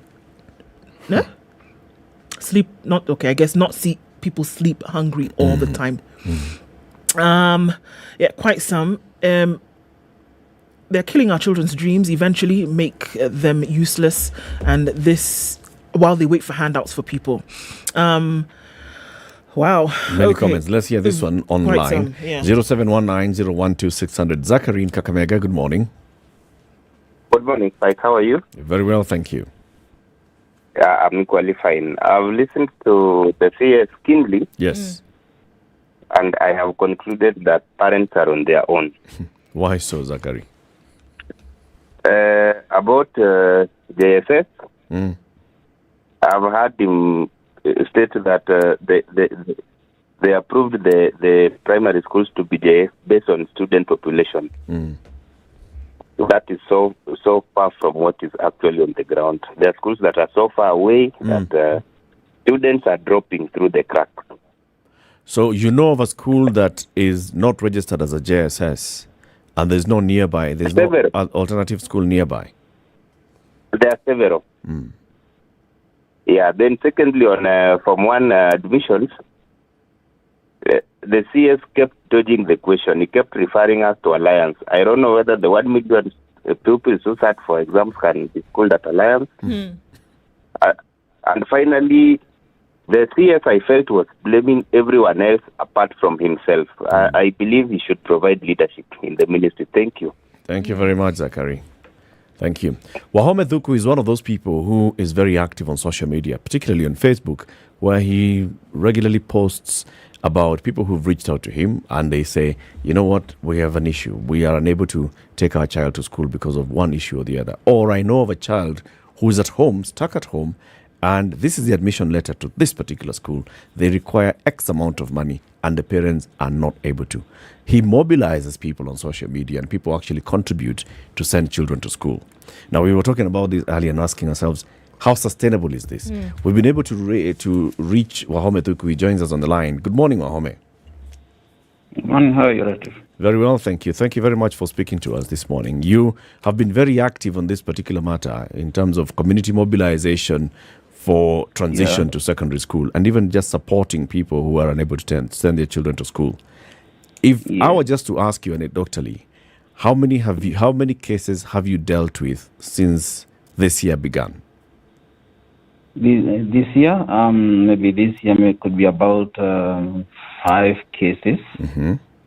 Some of the cases are about another 2 or 3 cases are continuous. So it's just some students we have been helping throughout the years. But this particular year, we have about 5 cases. But those are just the ones that I point out on my social media accounts. The others now which I deal with outside the media. So there are quite a number. But that's it. It's a big number. You know, the kind of how do you get to know about these five that you've dealt with? You see, you're asking the number that I have dealt with? Yeah. How do you get to know about them? How do they come to your attention? Oh, people refer them to me. They refer cases to me. Some I read on the media, the mainstream media, and others are referred to me, and others I come across them here and there. But, once people realize that you're able to do some mobilization of a kind, they get in touch with you, and then they bring up these cases, and I look at them. I think which one is worth taking up, and I just try to post there and request my followers to do something about it. Do you ask the people who reach out to you, or no, the people who are the intended beneficiaries, whether they have tried the local structures available, whether they've talked to the local MCA, the local chief, MP, CDF? And what do they say? Yes, I do. For example, there's one case which we were raising funds for a girl who was going to Alliance Girls. Yep. And the mother told me she has tried several scholarships and failed. And I would understand that. You see, there are very few channels for supporting children who are successful and who don't have money to enroll to schools. There are very few. And few, and even the few ones, to reach out to them is a bit difficult. So by the time a child is at home for 1 week after the schools have opened, you can be sure the parents have tried. That is where they have reached. And then you have to have a deadline to beat. Like when the children are admitted, they are given about 10 days to report, failing to which they lose the position. Actually, that's what pushes me a bit harder, so that I'm able to try and mobilize, so that you don't have a child, one that I know, losing out on a position. And what is it, Wahome, when, saying to folks, look, guys, this is where we are. This child can't go to school. It looks as though folks are really, they answer you really quickly. Everybody comes out and says, okay, let's send another one to school. Is there any kind of lethargy when it comes to asking people for help? You're asking whether there's a kind of if there's lethargy on the people's part, we say, okay, here, another one again. But are people ready to go say, let's send another child to school, let's do it? Yes, people. Some of people trust me when I tell them this one needs. I give a history and background. I do my investigations, and somehow my followers or my friends trust what I tell them. And so when I raise it as an issue, they are quick to respond and to respond positively. And that's it. It's just that trust. I had you asking earlier on whether this is sustainable. It's not really.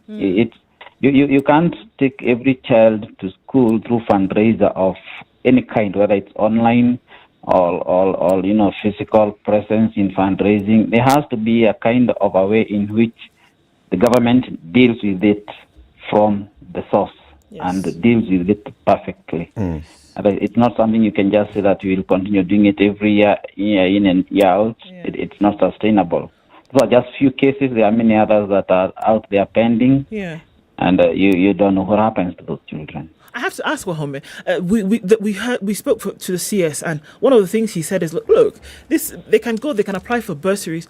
The people who've come, to you or who've been referred to you, would you know if they tried to get bursary assistance? Do you know if they tried to speak to anybody from government who would be able to help? Let me tell you this. You see that the child I was talking about earlier, who we raised funds to go to Alliance Girls High School. Yep. She had 422 marks. Yep. Now, if a child with 422 marks cannot even get an automatic scholarship, then who can? Because I talked to the mother and she told me she has tried in all ways. It's only when we raised the issue, or when the issue came up in the media, that a number of leaders and the county government for where she comes from has tried to step in to offer that support. And then we're asking, she has been out of school, she has not reported for a week. Wasn't there a system through which the government or the county government or whoever else would have identified a way of picking out those kind of kids and others who are in need? Because by the time a child is getting to class 8, those are 8 years of you already know profile of this. Yes, you should be knowing what kind of assistance they'll need at the end. Yep. So that's what we are saying. Unless the government has a way of coming, all through profiling these kids and knowing this one will need support, this one will not. This how will we support the schools? Even with that kind of an arrangement, you will not sustain this. Very many children will continue missing out on school. And this is where the questions come in. What's the name of this girl again? She was on social media. She was on the news. She's called Nicole. Nicole scored 422 marks. Yes. The number one child in Kenya had 432 marks. Yes. A difference of only 10. Only 10. I know this girl was in a public school, a public primary school. And she is under the guardianship of a grandmother. She's another mother. Yes, another mother. She's a single mother. Yeah. But she's under the guardianship of the mother. But these are kids that would have been flagged out quite early. And that's exactly my point. So when you speak to them, did they say that when she scored 422, I mean, it's not like she scored 422 in a school that was scoring 450, or 422 in a school that has been scoring 422 forever. Yes. It clearly, she stood out, not only in the school, but in the ward, in the constituency, in the county. And in the country. Yes. And of course in the country. Yes, and in the country, yes. Locally, was there no attempt being made by the headmaster, by the local MCA, by the MP, by the local education bosses? The mother told me no intervention whatsoever had been done. And I thought I would maybe not trust her on that until I realized, now, this was Thursday last week. Was it Thursday? Yeah. And the schools had reported, the farm ones had reported on Monday. So we are saying a child who has 422 marks, he is still at home 3 days after, in fact, almost 4 days after others have reported to school. Yeah. And they have no school fees. And you see, once it's raised in the media, the county government stepped in. In fact, I think even the local MP stepped in and said, well, we are going to educate this child all through for the 4 years. Yeah. So the question now you ask yourself is, what is this that triggered them to respond just because of the media? Or didn't they have done it in any other way prior to that? Yeah, were they really can they really say they were unaware that there was such a child? They can't say they were unaware, because in a small area where a child gets 420, and you see, if a child gets 422 marks, even in Nairobi, for example, the county, the count management or the county leaders should be able to know. Yes, they should be able to know we have this number of kids. These ones are needy. These ones will need support. You may say the government has no money to support them, but at least let it be known that we have this number of children who will need support, or this kind of the other. So that's what we are saying. You unless something is done prior, to try and help the communities, you will not go with this kind of instant coffee kind of support. Yes. We know what is of interest is that when you talk about scholarships, it's like a reward system for excellence. Yes. Now, sometimes in this country, well, no, let me revise that statement. In this country, we want to focus it on those who are needy, those who are financially handicapped. Okay? Yes. But it doesn't mean that those who are not financially handicapped are excluded. So are we therefore saying that there are people who received the help, or all those who received help got more than 422? Is that what we are saying? Okay. You see, education. I don't know how to describe this, but it's a measure where if there is support of any kind, it has to be followed by some qualifications. Yes. I know what you are saying, that even a child who has performed, who has not garnered very high marks, ought to be supported through some kind of a scholarship. It should be that way. In fact, when you talk about universal free education, it should be for everybody, whether you got low marks or high. But in our situation where we have very few scholarships, then the only criteria for assessing those who will qualify is then by the marks they got, or by any other outstanding character. For example, people who are good in sports, those kind of things. I'm sure that's what happens. But I agree with you if that's what you're saying, that support of that kind and scholarship should be for all, and people who are ready to learn and who need the support. If, for example, they are not able to raise money on their own. And I don't know how that will be done. I wait to see. But for me, I only do the little I can.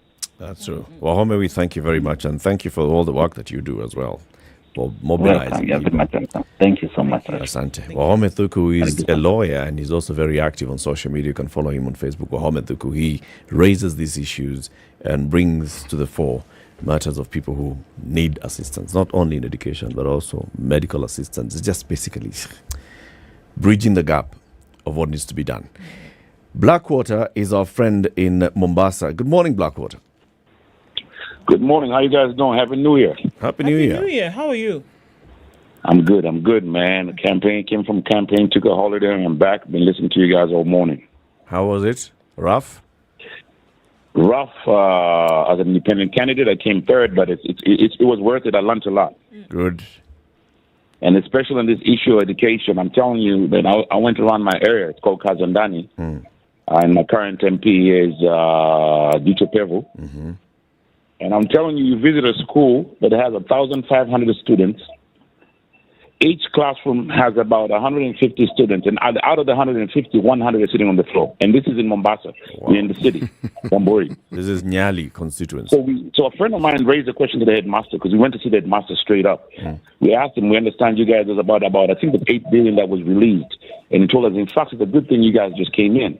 Here's a letter and here's a check from the Ministry of Education. 192,000 Kenyan shillings for 1,500 students. What? That's about 130 shillings per student.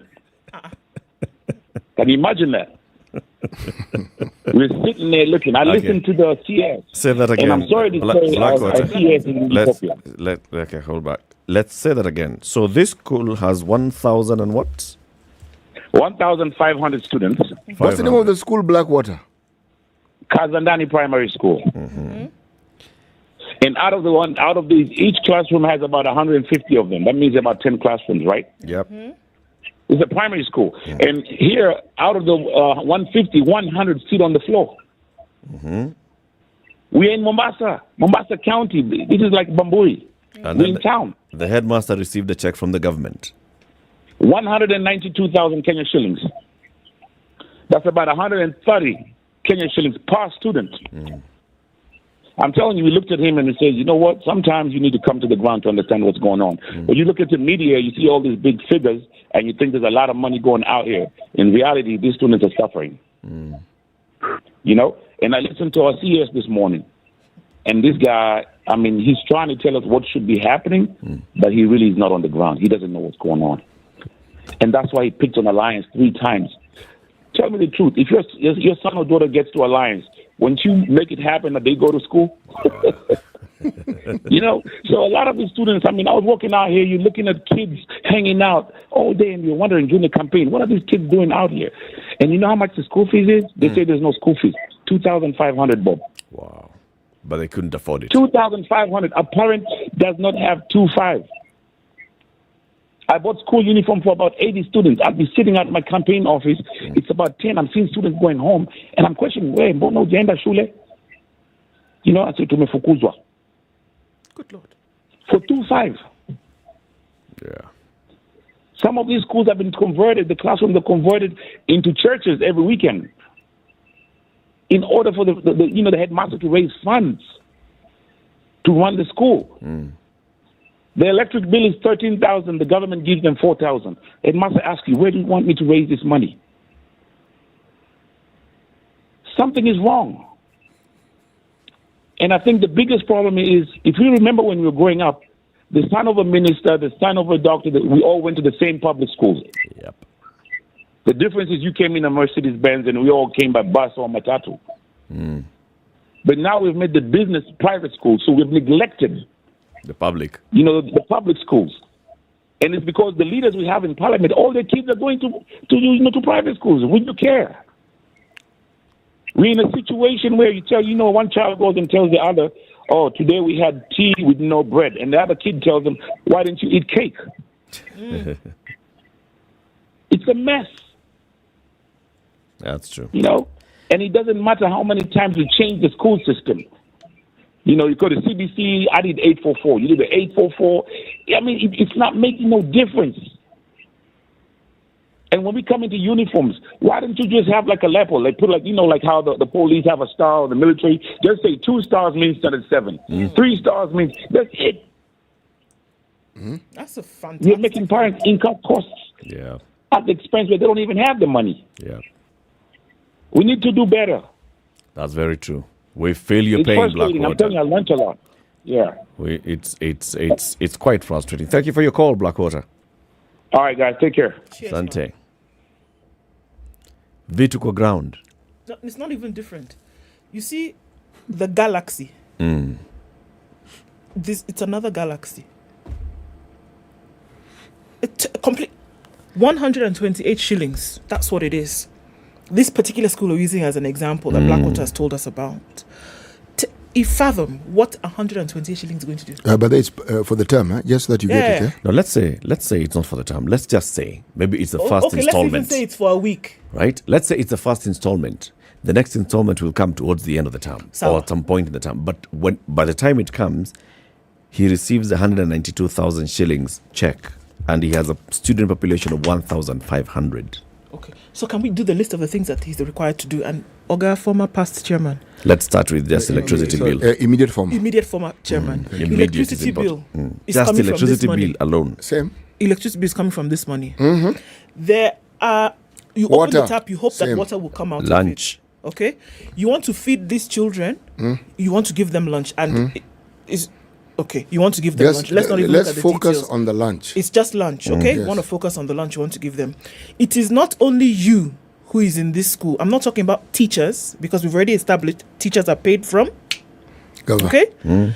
There are other people who work in this school. Yes. Support staff, maybe somebody who You have salaries to pay. Clean, the person who salaries that the government doesn't pay. Exactly. You have to pay. Yes, you do. And this is all to support this child who is going to school. Yes. Right? And then you will maintain the school grounds. Okay, let's just assume that the school is the children building. You'll use the children to cut the grass. Yes. Fine. Fine. But then there's some other things that you do that you have to pay for that to happen. With 128 just the utility bills alone, 192,000 bob is gone. And this is a month, and there'll be next month. School activities. Let's just understand this. Activities mandated by government, sports, meetings, what have you. They have a cost to it. You print paper. Now, do you remember when we were talking about exams? And there's this one particular head teacher who made it into the news because what did she do? Was it that she rode bicycle or that she took border something from where she was very early in the morning to go to a cyber? To go to a cyber so to she print. could print the exam. And then she told the media about it. Where? And then now she was in trouble because how dare you say something like that? Now imagine this headmaster of this Kazandani primary school when it is exam time.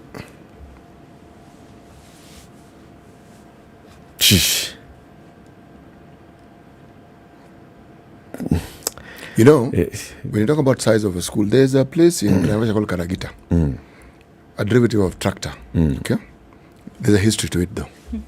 That's the first school I came across that had something like 2,000 students. Is it primary or secondary? Primary. Okay. Now, when you have these numbers, you know what it tells you? That there are very many people in that particular area, and there's a need, and there aren't very many primary schools. Yep. Okay. Now, if the process of payment is as staggered as we hear, you tell me, what do you expect the head teachers of those schools to do? Because the students come to school. A good headmistress tries to ensure the students come to school anyway. And what you provide for each one student has been provided for all the students. So how do you go about managing this? And every year we spend $1 trillion shillings or more on education. The question I asked at the beginning from government and out of pocket. Yes, I asked at the beginning of the show. These monies, these tons and oodles of money that we spend, do we really see this money going to what it is purposed for? That's what we call swala nyeti. Yes. Let's end it there. Good morning, 9 a.m. Next hour, Justice Thursday conversation. Spice up your life.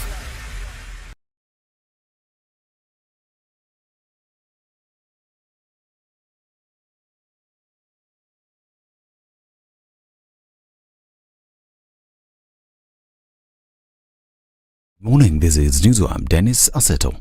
Immigration and Citizen Services Principal Secretary Professor Julius Bitok says the soon-to-be unveiled unique personal identifier will replace traditional forms of documentation and registrations, addressing a workshop on UPI rollout for regional and county civil registration officers at the Kenya School of Government. Bitok said in addition to its core purpose of being issued to newborns and serving as the death certificate number, UPI will be adopted by national registration bodies.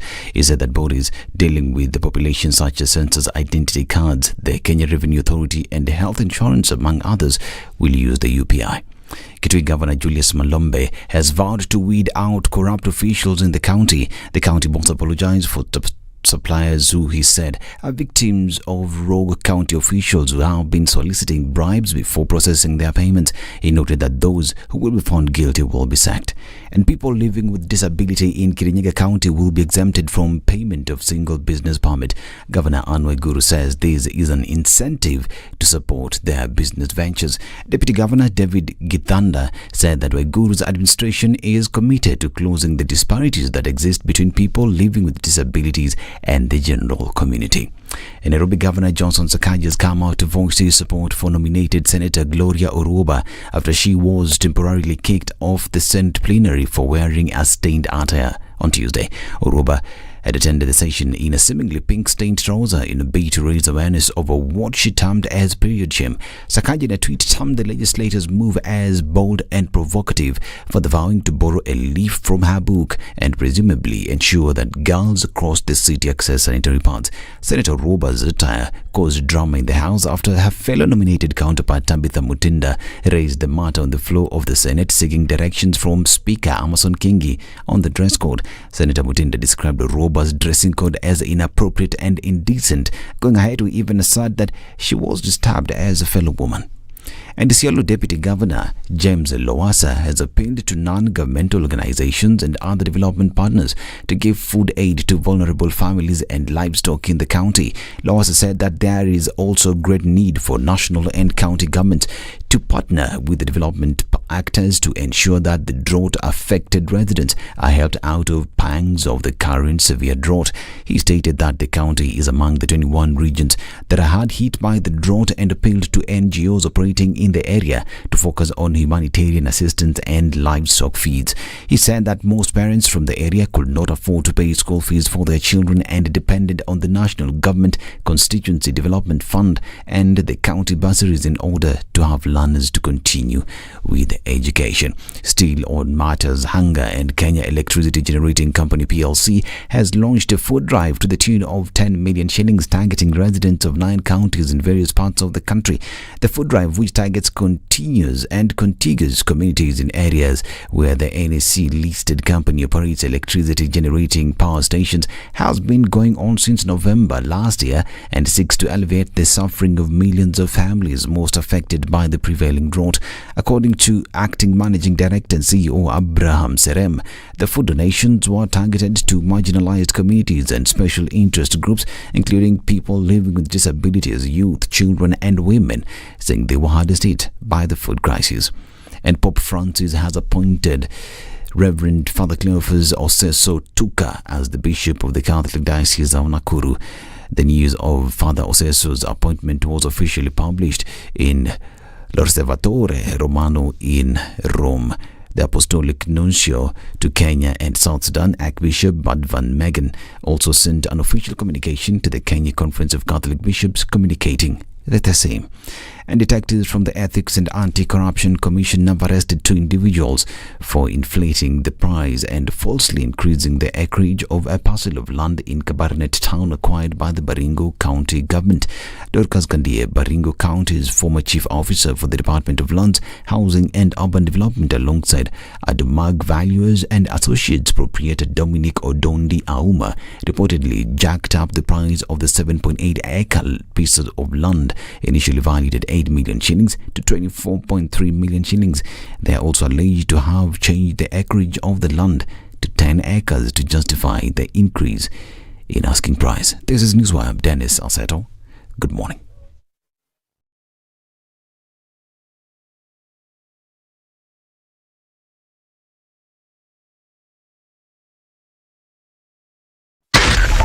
.4 Spice FM, Nairobi. Much better in most parts of the city this morning. Traffic hour has not been a nightmare, so yay.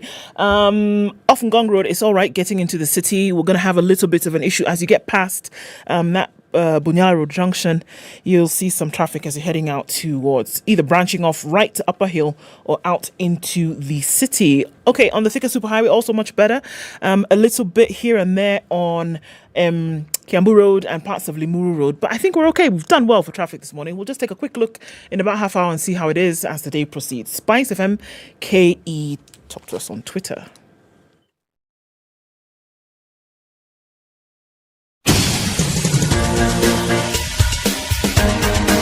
This is The Situation Room, the home of hard-hitting political commentary and penetrating insights about the state of the nation. This is a talk radio experience like no other. The Situation Room, a place for hard truths, debates, and elevated conversations. The Situation Room, witty, political, engaging, deep, controversial. In the room, we have C.T. Muga, researcher, academic, seasoned political observer, a fountain of wisdom in these politically uncertain times. Ndu Oko, Nigerian by birth, Kenyan by choice, communications expert, Pan-Africanist, a truth seeker and believer in people power, and Eric Latin, agent provocateur, the man in the chair, seasoned journalist, news hound, a man who believes in punching up, not down.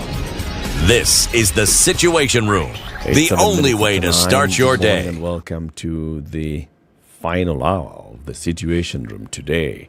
Remember, if you haven't sent a text to Vipingo and this is 22365, then you're missing out on the opportunity to learn a lot more about the Vipingo development by Centum Real Estate in Vipingo, Kilifi County. They are selling these new apartments, studio, 1 bedroom, 2 bedroom, 3 bedroom, and they come with all the facilities and the amenities. They've got power, they've got 24-hour supply of water, they have a swimming pool, they have children's play areas, they've got good gardens and open spaces, and they're well rated, the apartments themselves. They are very close to the road. The road is now going to be a dual carriageway. There's an airstrip nearby. Everything. They're not far from the beach. You just cross the road and go to the other side and you're at the beach. So it's good coastal living. All you need to do is call Centum Real Estate and get more details about this. Text the word Vipingo to 22365. That's 22365. Or you can call them 0740 400 215. Today is Thursday. We have a justice conversation today. We want to have a conversation this time about the Communication and Multimedia Appeals Tribunal. The Communication and Multimedia Appeals Tribunal. The chairperson is Rosemary Kuria. She's with us in the studio. We want to welcome her by giving her the day's proverb. Yes, our problems for the whole of this week have come from the country of Zambia. Today's bush, 5 words, is tomorrow's forest. Today's bush is tomorrow's forest. Rosemary, good morning. Morning to you. Very good. Well, welcome to Kenya's biggest conversation. Make yourself comfortable. That's a hot seat. You're not in front of a tribunal. Yeah. You're just in front of friends. Yeah. Even a tribunal, I'm sure you'll tell me you're in front of friends. This proverb is from Zambia. Today's bush is tomorrow's forest. What do you think they mean by that? Well, I guess it just means that soon the bush will grow and it will become trees and finally becomes a forest. So don't look down on the bush. It is going to become a forest. Yes. What's the maana ya ndani? Sorry? What is the deeper meaning of it? I don't know. I wish I was from Zambia. I don't know what it means in Zambia. Bushes, forests, I don't know. Yeah. But just thinking as you do, because one of the things that is true of literally every African country, that the majority of people you find in our urban areas have a rural background. Yes. They came from some rural place. So when you talk bush, they're familiar with it. When you talk about forest, they're familiar with it. It's not something they're unfamiliar with. Yeah. So if you take your background, for instance, where I'm sure there are shrubs and bushes. Yes. And I'm sure there are also trees and forests. Yes. Just anecdotally speaking, what do you think it would mean? I think it's precisely what I said before. Yes. If you see a bush, don't look down on it and think, oh, these are just shrubs. Oh, no, what's important are they?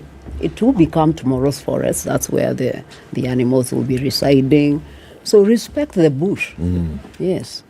And do not despise the times of small beginnings. This bush is going to become a forest. It's about the small beginnings. Yes. Okay. Tell us about the tribunal that you had. It's a Communications and Multimedia Appeals Tribunal. Yes. What does that mean? The Communications and Multimedia Appeals Tribunal, we normally call it CAMAT because it's quite a mouthful. It is established under Section 102 of the Kenya Information and Communications Act. And the purpose of the tribunal is to hear both complaints and appeals. As relates to complaints, it's complaints that may be brought against a journalist or a media enterprise. At the same time, a complaint may be brought by somebody who thinks that the right of media freedom is being impeded against a journalist or a media enterprise. On the other hand, we have appellate jurisdiction, and that is jurisdiction to hear appeals from decisions by the Communications Authority of Kenya, that is CA, and the Media Council of Kenya. So that is basically our jurisdiction. Does it cover any other, disputes amongst entities in the multimedia space? Only when they are escalated after a decision from the Communication Authority of Kenya, and then they come to us as an appeal. So the first port of call would not be to you. It will be to these other entities, the Communications Authority and the Media Council. Yes. So I'm asking, because you've mentioned a lot about, the practice of journalism. Yes. And those appeals would land on your desk. Yeah. How about if one media house has a dispute with another media house? Ordinarily, you've infringed on our space. You have poached all our stuff. All those things. Yeah. Ordinarily, there will be disputes that will be taken to the regulator. For instance, if some regulation has been violated. So initially, the dispute will be taken to the Communication Authority, which is the regulator. If the Communication Authority of Kenya comes up with a decision which one of the media houses is dissatisfied with, then the first port of call is to CAMAT, the Communications Authority of Kenya. Okay. No, to the Communications Authority, not to CAMAT directly. To CAMAT, yes. But there are some cases where someone can come directly to you.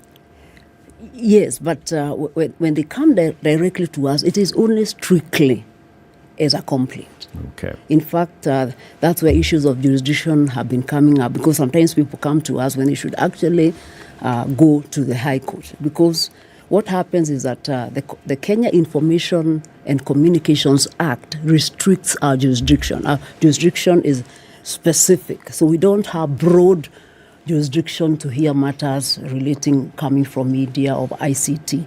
It is very, very specific. So the only thing we can do is those complaints and appeals.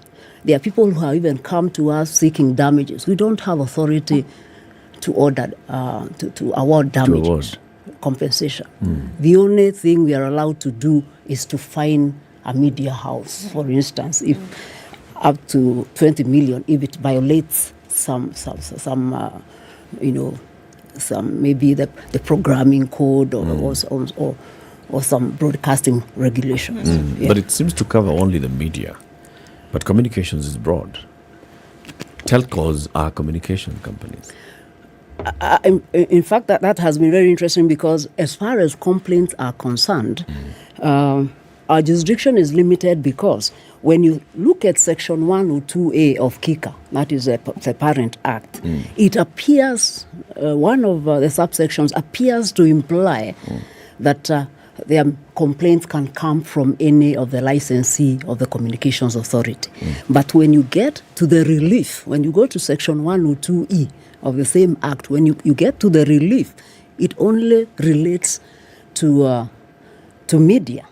So, therefore, it appears that Parliament, in its wisdom, or probably lack thereof, limited complaints specifically to media issues, but gave tribunal jurisdiction as relates to appeals on all those issues, all matters, and those we are talking about IT companies, we are talking about media enterprises, we are talking about. What else are we talking about? We're talking about postal and courier services. Yeah. Yes. And also communication companies, the ones that do walkie-talkies, radios, satellites, communication. Yes. Okay. Please correct me if I'm wrong. So are we seeing that a myriad then of people could then bring complaints to the tribunal seeking some kind of redress? Or is it then just against a particular organization, in this case media and some of the others that you spoke about? Say that again. So somebody has a complaint against media, for example. Yeah. It doesn't matter who they are, they can come to the tribunal. Yes, they can. Okay. So now, I guess it's still linked to that. Are there then sets of then organizations who then can bring a complaint, or does it so long as it's any complaint whatsoever, it can then be brought before the tribunal? Any complaint relating by somebody aggrieved by an action or a conduct by a journalist or a media enterprise can come to us. But the restriction is that now when it comes to the reliefs in Section 102E, there are only very, very specific things they can get from us. So and that's why I was pointing out that we can't compensate anybody. The only thing we can do is fine, ask for a retraction or an apology, maybe return of equipment that may have been confiscated. So our jurisdiction, in fact, that is perhaps what becomes the limitation with a tribunal, because a tribunal is a creature of statute. So it cannot go outside the four walls of what is prescribed in the statute. But Madam Chair, you speak about what you're able to do as though it's something minuscule and something almost insignificant. It's very significant from where I sit. I'm listening to you and I'm saying, if someone's taken my property and you can bring it back, that's a big thing. Media equipment. My media equipment. Yes. You can fine. Yes. You see, what I'm hearing is you can lay grounds for this matter to be taken to a different jurisdiction. Yes. Because if you say this is the case, then somebody then is armed and they can say, okay, since I wish to have a different prayer responded to, but this particular jurisdiction is limited in this way, I can then now take this to a different place.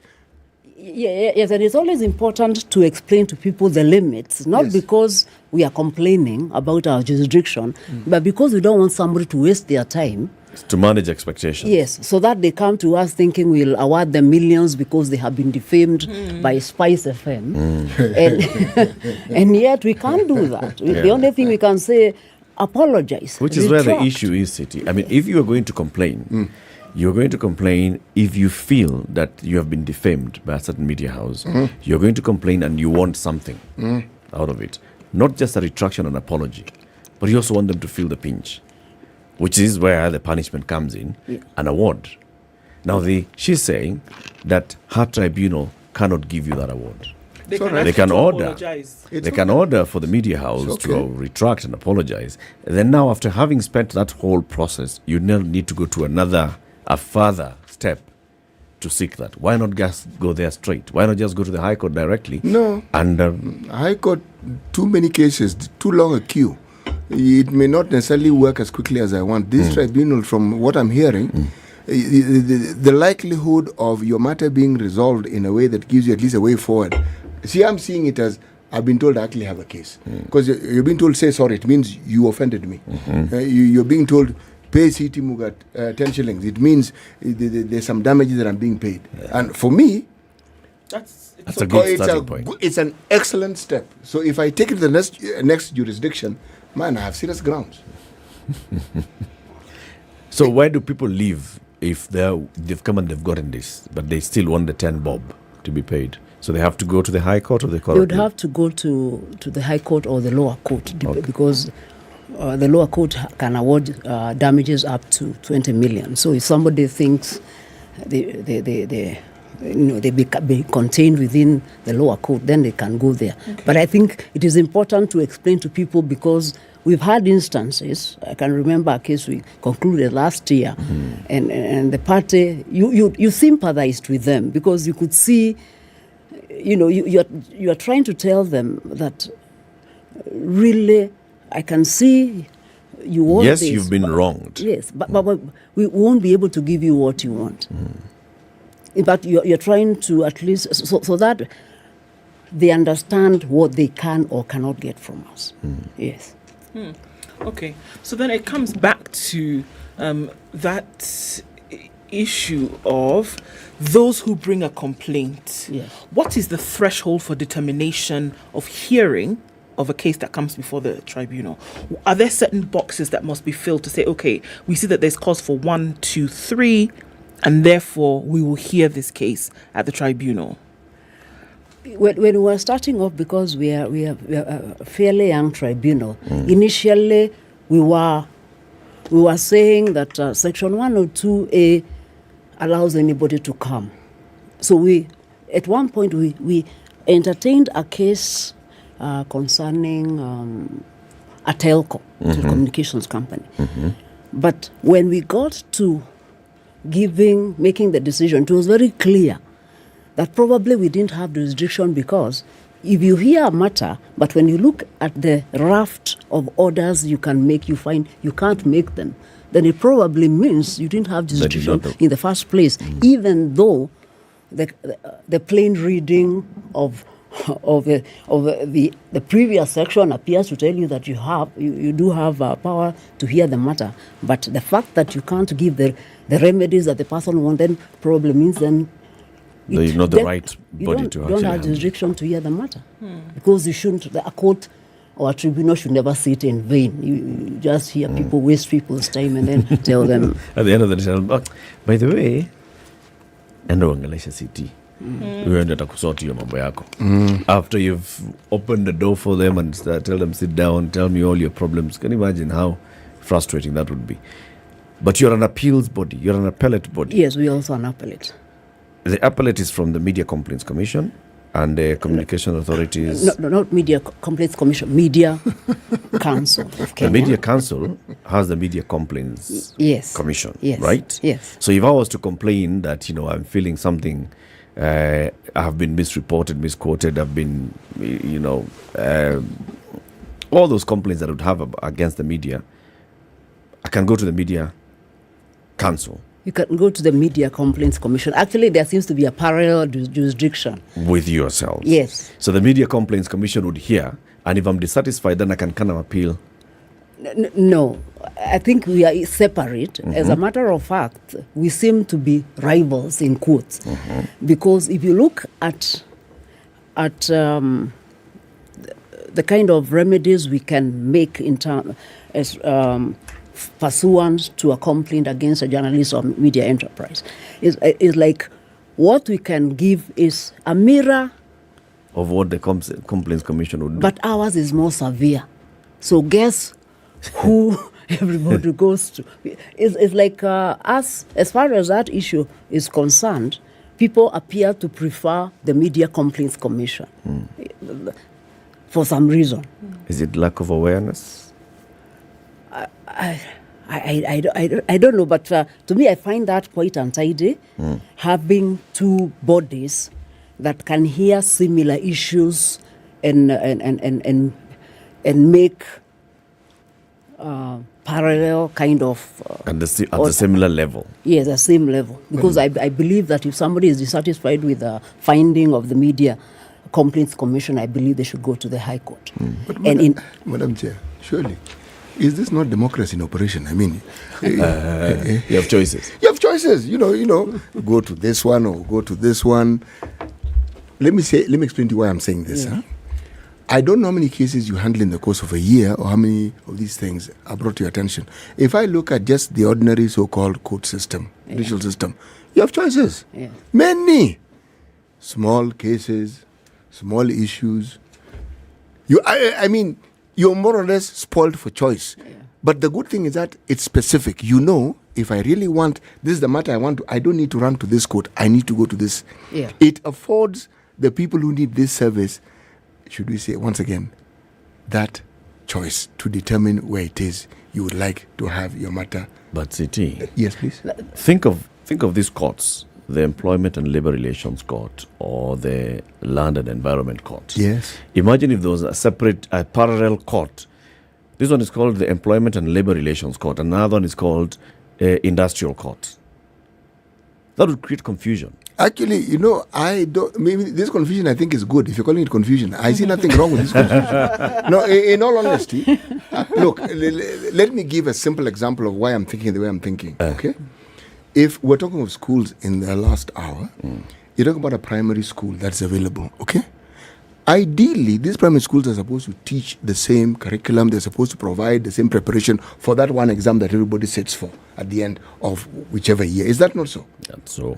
Now, they are parallel, but they are complementary. I am simply saying that I'm listening to what you do and what the other complaints body does, and I'm saying they are complementary. So, yes, they may even do the same thing, but the question I'm really asking, so what? Let them do the same thing, because you now have a situation where more people have an opportunity of being heard. Instead of queuing to simply come to this delightful institution that you chair, they have the other delightful institution which somebody else chairs that they can go to. That's really all I'm saying. Would they be doing the same thing, though, Madam Chair? They're doing the same thing.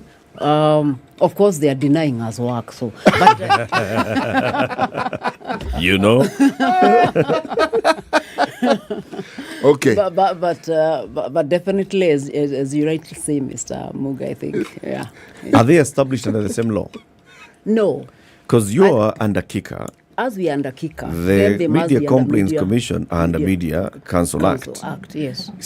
See, City, this is a lot of confusion, but Chief. Media Council Act, another one is governed by another act under the same umbrella body. That's fine. We have private school, we have church sponsored schools. They are schools. Yeah, but they are all under the Education Act. That's fine. There that's is no them. Private Education Act and Public Education Act. I agree completely. And Mission Schools Act. I agree completely. Now, do these acts demand different things of these different institutions, or do they demand the same thing? That's a rhetorical question. I think he's actually looking for an answer. I'm looking for a rhetorical response. You know, when I look at, again here, my sentiments, I think, are biased. They're biased in this sense. Yeah?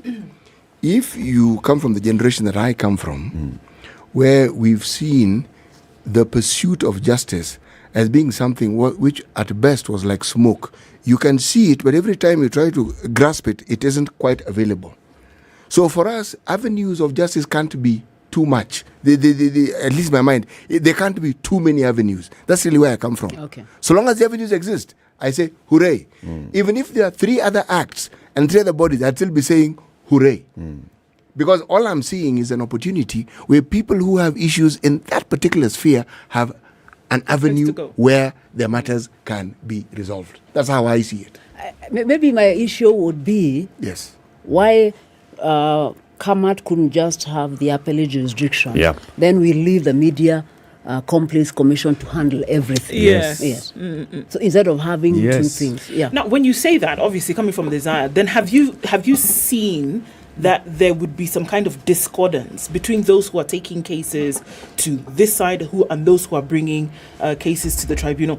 Do you see that maybe then, you're duplicating an effort that could be merged and one just go ahead? Absolutely. Because I think also what is likely to happen, you can even have different principles emerging from the different institutions. Right. So the Media Complaints Commission may take a certain position, and it may even be more manned by media people. Yeah. So Right. maybe, because one time I think somebody was trying to say that maybe we might be too strict because we sit as a court. So, but you don't have skin in the game. yes, absolutely. So you get different approaches emerging from Kamat and from the Media Complaints Commission. So I believe it may be good, notwithstanding what my friend Muga is saying, to have a coherent approach to complaints against journalists and the media enterprise. Order is important. Of course it is. But that's what the Act does. It provides order. And then adds a this before it. 9:30, Kenya's biggest conversation. Have you subscribed for Showmax? If you haven't, just go to showmax.com, and this month only, if you subscribe for Showmax for a month, you will get an extra month for free. From as low as 300 shillings. What do you get and do? An extra month of movies, entertainment, all your news and documentaries at no cost. So if you're spending the minimum of 300 shillings, which is what you get for your package anyway, across board, up until the very highest, you get an extra month for free, because this month, Showmax in a give. It has a lot of local content as well. You could actually have a conversation and ask Rosemary whether we can come and film some of the hearings of her tribunal, and those can also become like, Crime and Justice. Crime and Justice, or Appeals Tribunal series on Showmax. Showmax.com. That's where you go. 9:30. Let's take a break to take a look at the traffic and weather. Good morning.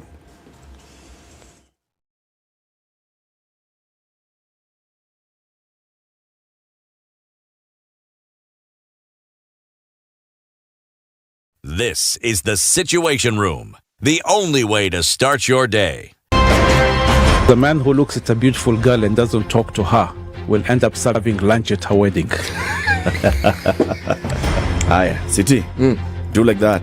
My father has killed a mouse. Will he fail to kill a man? Ameua panya. Small mammal, big mammal. Mtu atamshinda.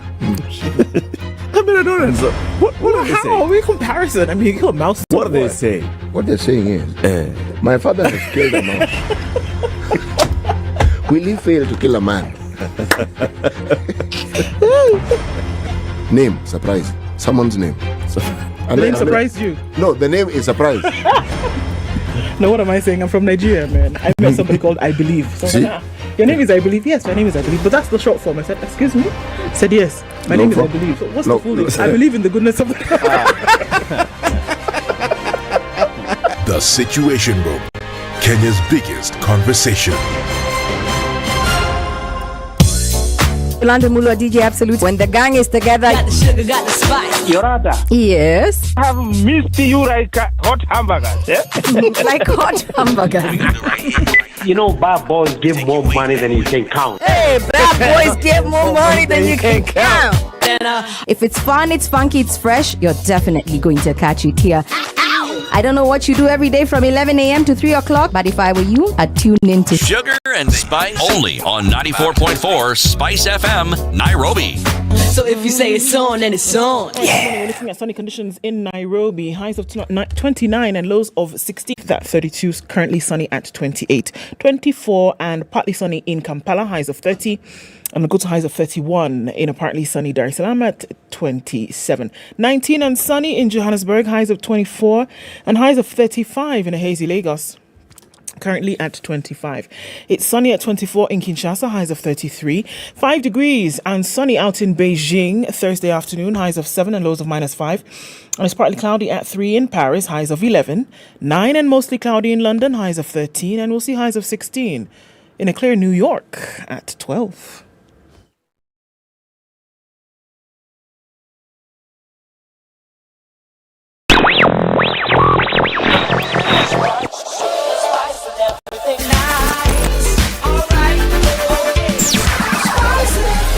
Spice up your life. Came to an end looking at it a while ago, and we're looking at just a little bit of traffic still trying to come off Thika Superhighway. Actually, we're fine with that. Coming out of Westlands also looks pretty good. James Gishuru before 10 o'clock is clear. Yay. Also, Jogo Road just around the Makadara train station as well. We'll see a bit of a hiccup, but nothing too crazy. Okay, there's something going on the southern bypass as you get off the Likoni interchange, and that seems to be moving slowly as you head out towards Langata Road. So let's keep an eye on that. All right, SpiceFM KE on Twitter through the morning.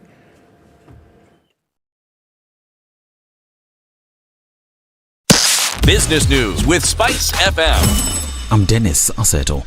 The Kenya Revenue Authority seeks to purchase body cams to monitor employees engaging in bribery cases. In a statement published on local dailies, the taxman says it would purchase 30 cameras. In June 2022, KRA said that its domestic tax department employees, as well as those working in customs and border control, would start to wear cameras on fight against corruption. The profits of the Kenya Union of Savings and Credit Cooperatives, KUSCO, fell by 400 million shillings in the fiscal year ended December last year due to a reduction in commissions and fees. In its full year statement that was published on local dailies, the SACCO's profits dropped from 2.6 billion shillings in 2021 to 2.2 billion shillings in 2022. Fee and commission income dented the firm's target of growing profits last year. I&M Bank has permanently dropped bank-to-mobile transaction fees. In a statement, the bank says this was informed by consumer insight on the high cost of living as announced by the Central Bank of Kenya during the COVID-19 pandemic. The lender noted the waiving of the fees was in line with its Imara 2.0 strategy that seeks to enhance digital banking solutions to meet the needs of customers. The strategy is meant to cushion customers and encourage digital banking. Super Metro has unveiled its first fleet of electric bus as the company transitions to clean vehicles. The new bus will ply the CBD to Kitengela and CBD to Kikuyu route. Through Busigo, an electronic bus company, the Passenger Service Vehicle Company has a 25-seater electric bus. Worldwide Fund for Nature Kenya is looking for a program accountant with a valid driving license and a certificate of defensive driving training with at least 5 years of work experience in a reputable international NGO. Suitable candidates are required to send their CVs and cover letter. Visit jobs.diga.co.ke for more information on these and other jobs. Digga Jobs, your credible and trusted jobs partner. Spice FM Business. Mature, intelligent talk every morning. Spice up yourself.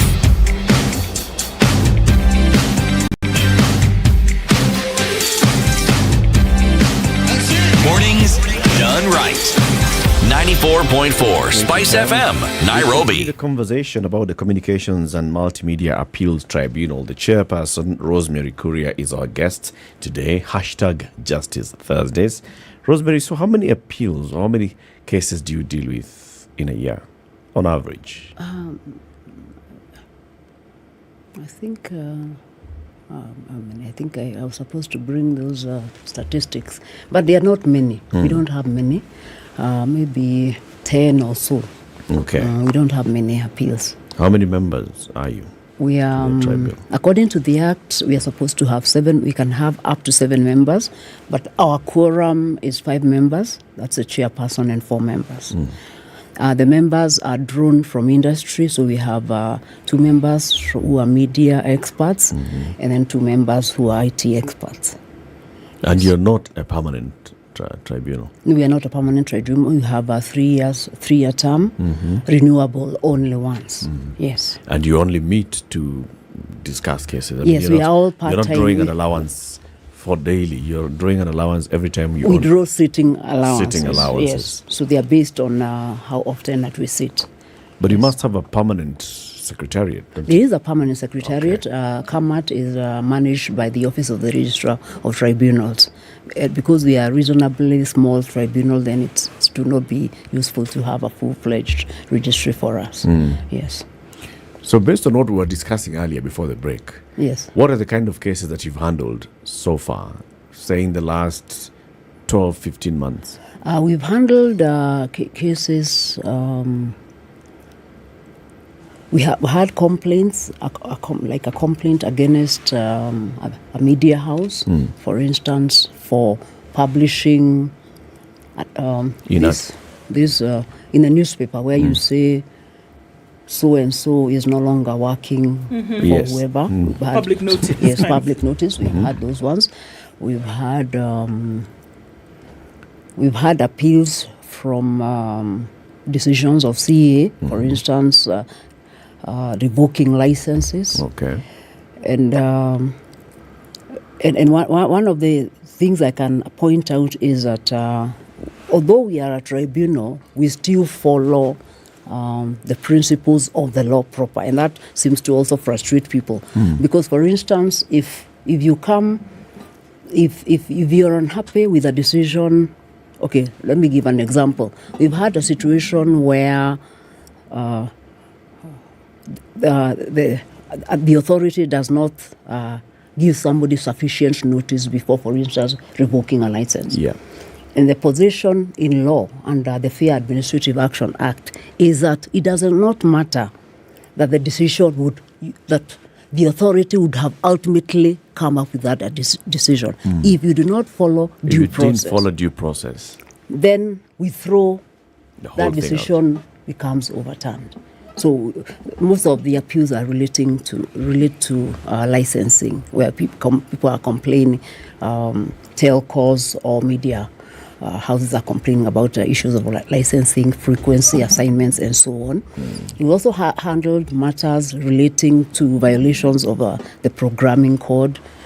For instance, when a media house has a program that has adult content during the watershed period of between 5 a.m. and 10 p.m. So those are some of the complaints that we have, where maybe, for instance, the authority then decides to punish, and the kind of punishment that is prescribed in the Act is fairly severe. So people, the media house will then complain that you didn't follow due process. So sometimes we don't even get to decide whether the decision was right or wrong, because maybe due process was not followed. So it is important that those processes are observed.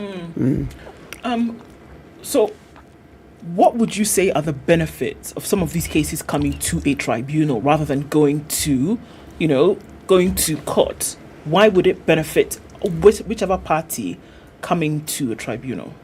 I think what I know so far, at least for our tribunal, is that we don't allow ourselves to get clogged by procedure. Even though we do follow procedure, we are not clogged by form. For instance, it doesn't matter how you frame your case, so long as what you are saying makes sense. We don't, if a lawyer files a matter, if you file a matter in a particular way, then a lawyer could say, strike it out because it violates all known ways of framing a matter. But we say, no, we understand what this person is complaining about. So we don't allow ourselves to get bogged down by form. And then also, our matters are not too many, so we hear them. It is faster. It is faster, yeah. But also that informality, the fact that we'll hear you irrespective of how you present your case, is always useful. A number of the tribunals we've had a chat with, and as is practice, then asked to wrap up their cases in 60 days. Is it the same thing here? 360 days. In 360 days? Yes, that is the general that's the general approach, because Like in a year? tribunals, Oh, okay. yes, but of course ourselves we conclude them much faster. Okay. Because we can hear from day to day if we want. We are very flexible. Yes, the 360 is it is the limit, not the target. So, and that's the general way that courts, that's the set kind of requirement. But of course, when you're coming up with your own performance measurement, you can prescribe a shorter period. But sometimes you don't want to give a shorter period, and then it affects performance measurement. But as a tribunal, we have been able to conclude matters even 4 months or much less. Yes. There's a question that always arises in these matters, and that is, given that this is a tribunal that's supposed to provide a service for the entire country, Yes. how do you make this possible? Luckily for us, we are now into virtual courts. Right now, we are sitting throughout virtually. So it means anybody can file their matter from everywhere. In fact, we've had handled matters filed by advocates in Mombasa. They address us virtually. So that is not usually a problem. In fact, I can tell you we had a long-standing matter which we found when we started sitting, and the witness was testifying from the US virtually. So that means distance is not a problem. It's not a hindrance. It's not a hindrance. Yeah.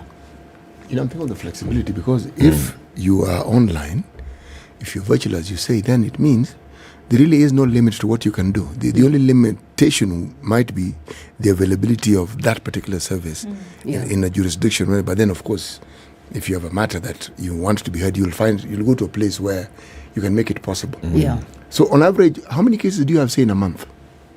We don't have many cases. That one I can tell you. Okay. Yeah, we don't have many cases. Like right now, we have only 2 matters pending. All right. Now, if I want to physically come to your jurisdiction, where is it? Where we are found. We have our offices in Forodha House, but we'll soon be moving to Nyeri Towers. Where's Forodha House? Forodha House is in Gong Road. It's community, Milimani. We have Milimani High Court, Court. Sir. Yes. That's the place? Yes, Forodha House. It's called Forodha House? Yes, there's Forodha House, but now we are moving to Nyeri Reinsurance Towers. Yeah, that's in Upper Hill. Who used to be there? KRA before? Yes, it was KRA. No, it was not when it was customs. It was income tax. Yes, that was income tax. Yes. That's why the Forodha comes. It was income tax. Yes. Okay. Yeah. So you'll soon be moving now to Taifa Road, Reinsurance Plaza. Yeah, not Nyeri Towers. Oh, Nyeri Towers. It's in Upper Hill. Upper Hill. But you see, the beauty of a virtual court is that sometimes you don't even need a physical place, because you can call, you can email. But if you need to come physically, we are housed at the office of the Registrar of Tribunals. Will be housed at Kenya Insurance Towers. Yeah. You know, every time I hear of a tribunal, I think of problems that require resolving. Yes. Okay? Let me ask, beyond coming to this show, what else has your tribunal done to ensure that people actually know about you? Advertisement, roadshow, what else? Social media. We have a social media presence. I think the other thing we have done, like during the Legal Service Week, we have our posters, we have our brochures, and so on.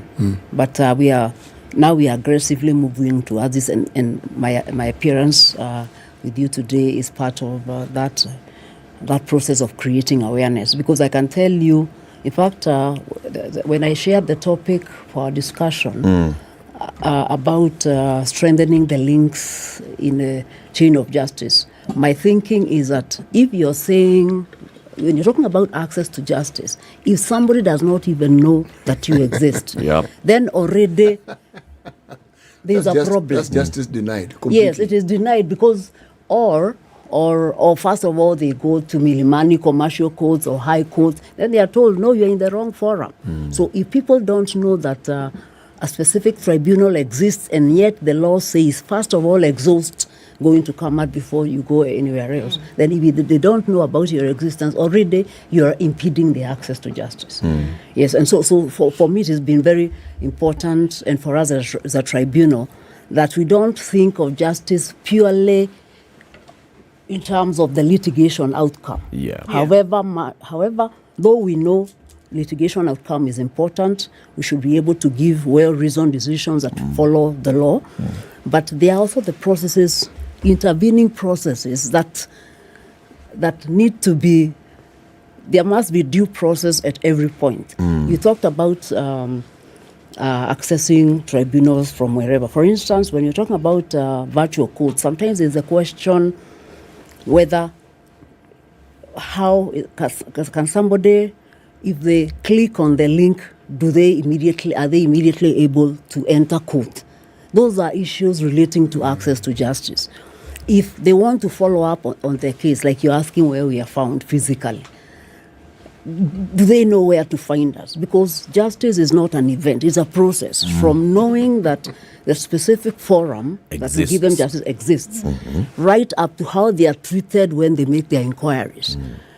How even the judicial officer addresses them, because a judicial officer can impede access by intimidating parties and preventing them from expressing themselves. So that, to me, is an impediment to justice. So for us as a tribunal, we've been saying it is important. I think the first important thing is to ensure that people know that we exist. That is the first link in the chain. Culminating in us giving good decisions, well-reasoned, credible decisions. Where do you draw your budget from? Sorry? Where do you draw your budget from? From the Office of the Registrar of Tribunals, from the judiciary. So your budget is part of the judiciary's budget? Yes. It comes then to you? Yes. Is it sufficient? That's a trick question. I think we are small, so I think it's working for now. But in terms of all the needs that you've enumerated here, when you're preparing your budget, you know that we need to create awareness about our existence. Yes. We need to, increase and improve the journey towards people accessing us and people then coming to us and getting justice from us. I'm sure you present your budgets to the tribunal office. Yeah, I think do you get what you ask for? Yes, we do. We do. Do you ever see a case, or would you ever see cases, have you, when a case is brought before the tribunal and you have had to say you're in the wrong place, go to somewhere else? Yes. And why would that be? One of them is that issue I was raising concerning where Section 102 of KICA appears to tell people who have maybe complaints against telcos that they can come to us. That's what it appears to tell them when you read it. But when we get to the relief, the remedies, none of what they want is not provided for. So then it means they're in the wrong place. So you tell them, you're not saying that, we're not even talking about the merits of your case. We're not saying that what you want from us is not legitimate, but you're just saying we are not the right forum for you to approach. So we've had those instances, and I think that's why we are saying it's important people keep knowing. And of course, once you make that decision, people maybe who are trying to establish whether they can come to you, they can look at your decisions and establish whether they really should come to you or what you have decided concerning a similar matter. Then you find, in fact, the first case we handled, we struggled because we said we had jurisdiction because we were looking at the plain reading. But when it came to the relief, we knew we didn't have jurisdiction. So probably then going forward, anybody should be able to when they look at how we have decided that really this will be just an exercise in futility. To even start the process with us. It sounds like you'd like something to change. Yeah. What would you like to change? Widening of scope, perhaps? Sorry? What would you like to change? Because it sounds like you'd like something here to change. I think is it that one of just saying directly that we should only be I think an appellate body for the other two, or we should have a wider mandate? Or what would you like? I think what you're asking is about law reform, and that's something we'll be approaching the people the law reform, because there needs to be, for instance, that subsection that appears to say that somebody who is aggrieved by a licensee of CA, that needs to be looked into, so that you either expand the remedies or you remove this because it is misleading. Because when a person files a complaint on a matter for which there is no relief, you can't really blame them. You misled them by how you crafted that particular subsection, which, as we are saying, you are impeding the access to justice in the sense that you're preventing them from going to the right place for the first time. So they have been meandering, looking for relief here, and ultimately they will be told, we can't give you what you need. So that's an impediment to justice. Do you think? No, please. Do you think that the mandate should be broadened? Also, because we talk about that. Well, you can direct for apology. You can direct for this or the other thing. In some cases, where folks are looking for a little bit more than apology. Yeah. Do you think that this particular tribunal should have its mandate widened a bit so you can actually say yes, an award of such and such then ought to be determined and then given? It could be. That mandate could be widened. Of course, it will conflict with the fact that that regular courts also have jurisdiction to award compensation for defamation and other violations relating to journalism and whatnot. So that will be something that needs to be looked into, so that we decide it is the court that decides this, but on all other things, releasing of equipment and whatever, probably the tribunal to do it. If you were to seek to ensure that the changes you are alluding to are actually made a reality, what's the process? How does one go about tweaking these things so that they do what they're supposed to do? Because sometimes some of these things are started and stated, but until they operationalize, some of these limitations cannot actually be realized. We've had discussions with the people at Kenya Law, and they've told us that if there's in fact, if you look at some rulings, sometimes you can see the struggle for different matters where the judge is appearing to say, I wish the law allowed me to do it. So that's a cue to escalate to the people of law reform or Kenya law reports to tell them, I think this particular section of the law is problematic. It's like the issue we are talking about, the parallel jurisdiction of CAMAT and the Media Complaints Commission. For me, that's a case for law reform to decide who specifically should handle it, so that we have consistency in the decisions, the quality, the tenure of the decisions, what they are saying about how journalists and media enterprises should conduct themselves, so that we don't have like the way he was observing that in Media Complaints Commission, those people are more invested, so maybe they handle it differently from what a court will handle it. Yes.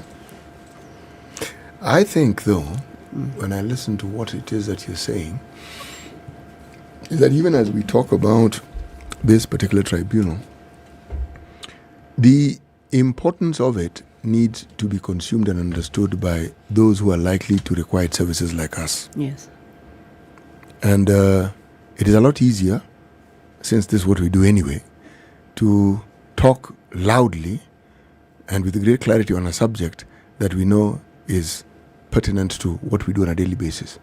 Because we are among the groups, we are among the disciplines that would actually seek services from you. Yeah. Okay. Now, having said that,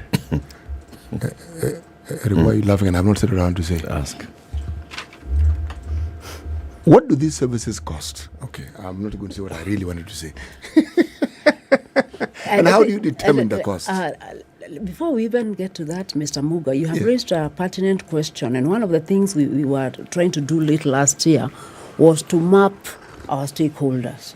And we had that conversation with CA. Who are the media enterprises that you have licensed? Who are the IT service providers that you have licensed? Who are the postal and courier services providers that you have licensed? Yes. Because then we can now find a way to either engage them, and that's something that is very seriously in the pipeline. Once you map them, then you can tell them that we are here. Yes. Well, Rosemary, I think you're doing some good work, and you are important for the work that you've been given. It's all about creating more and more publicity. And we have a platform here. Come and use it so that in case anyone ever complains about us. Rosemary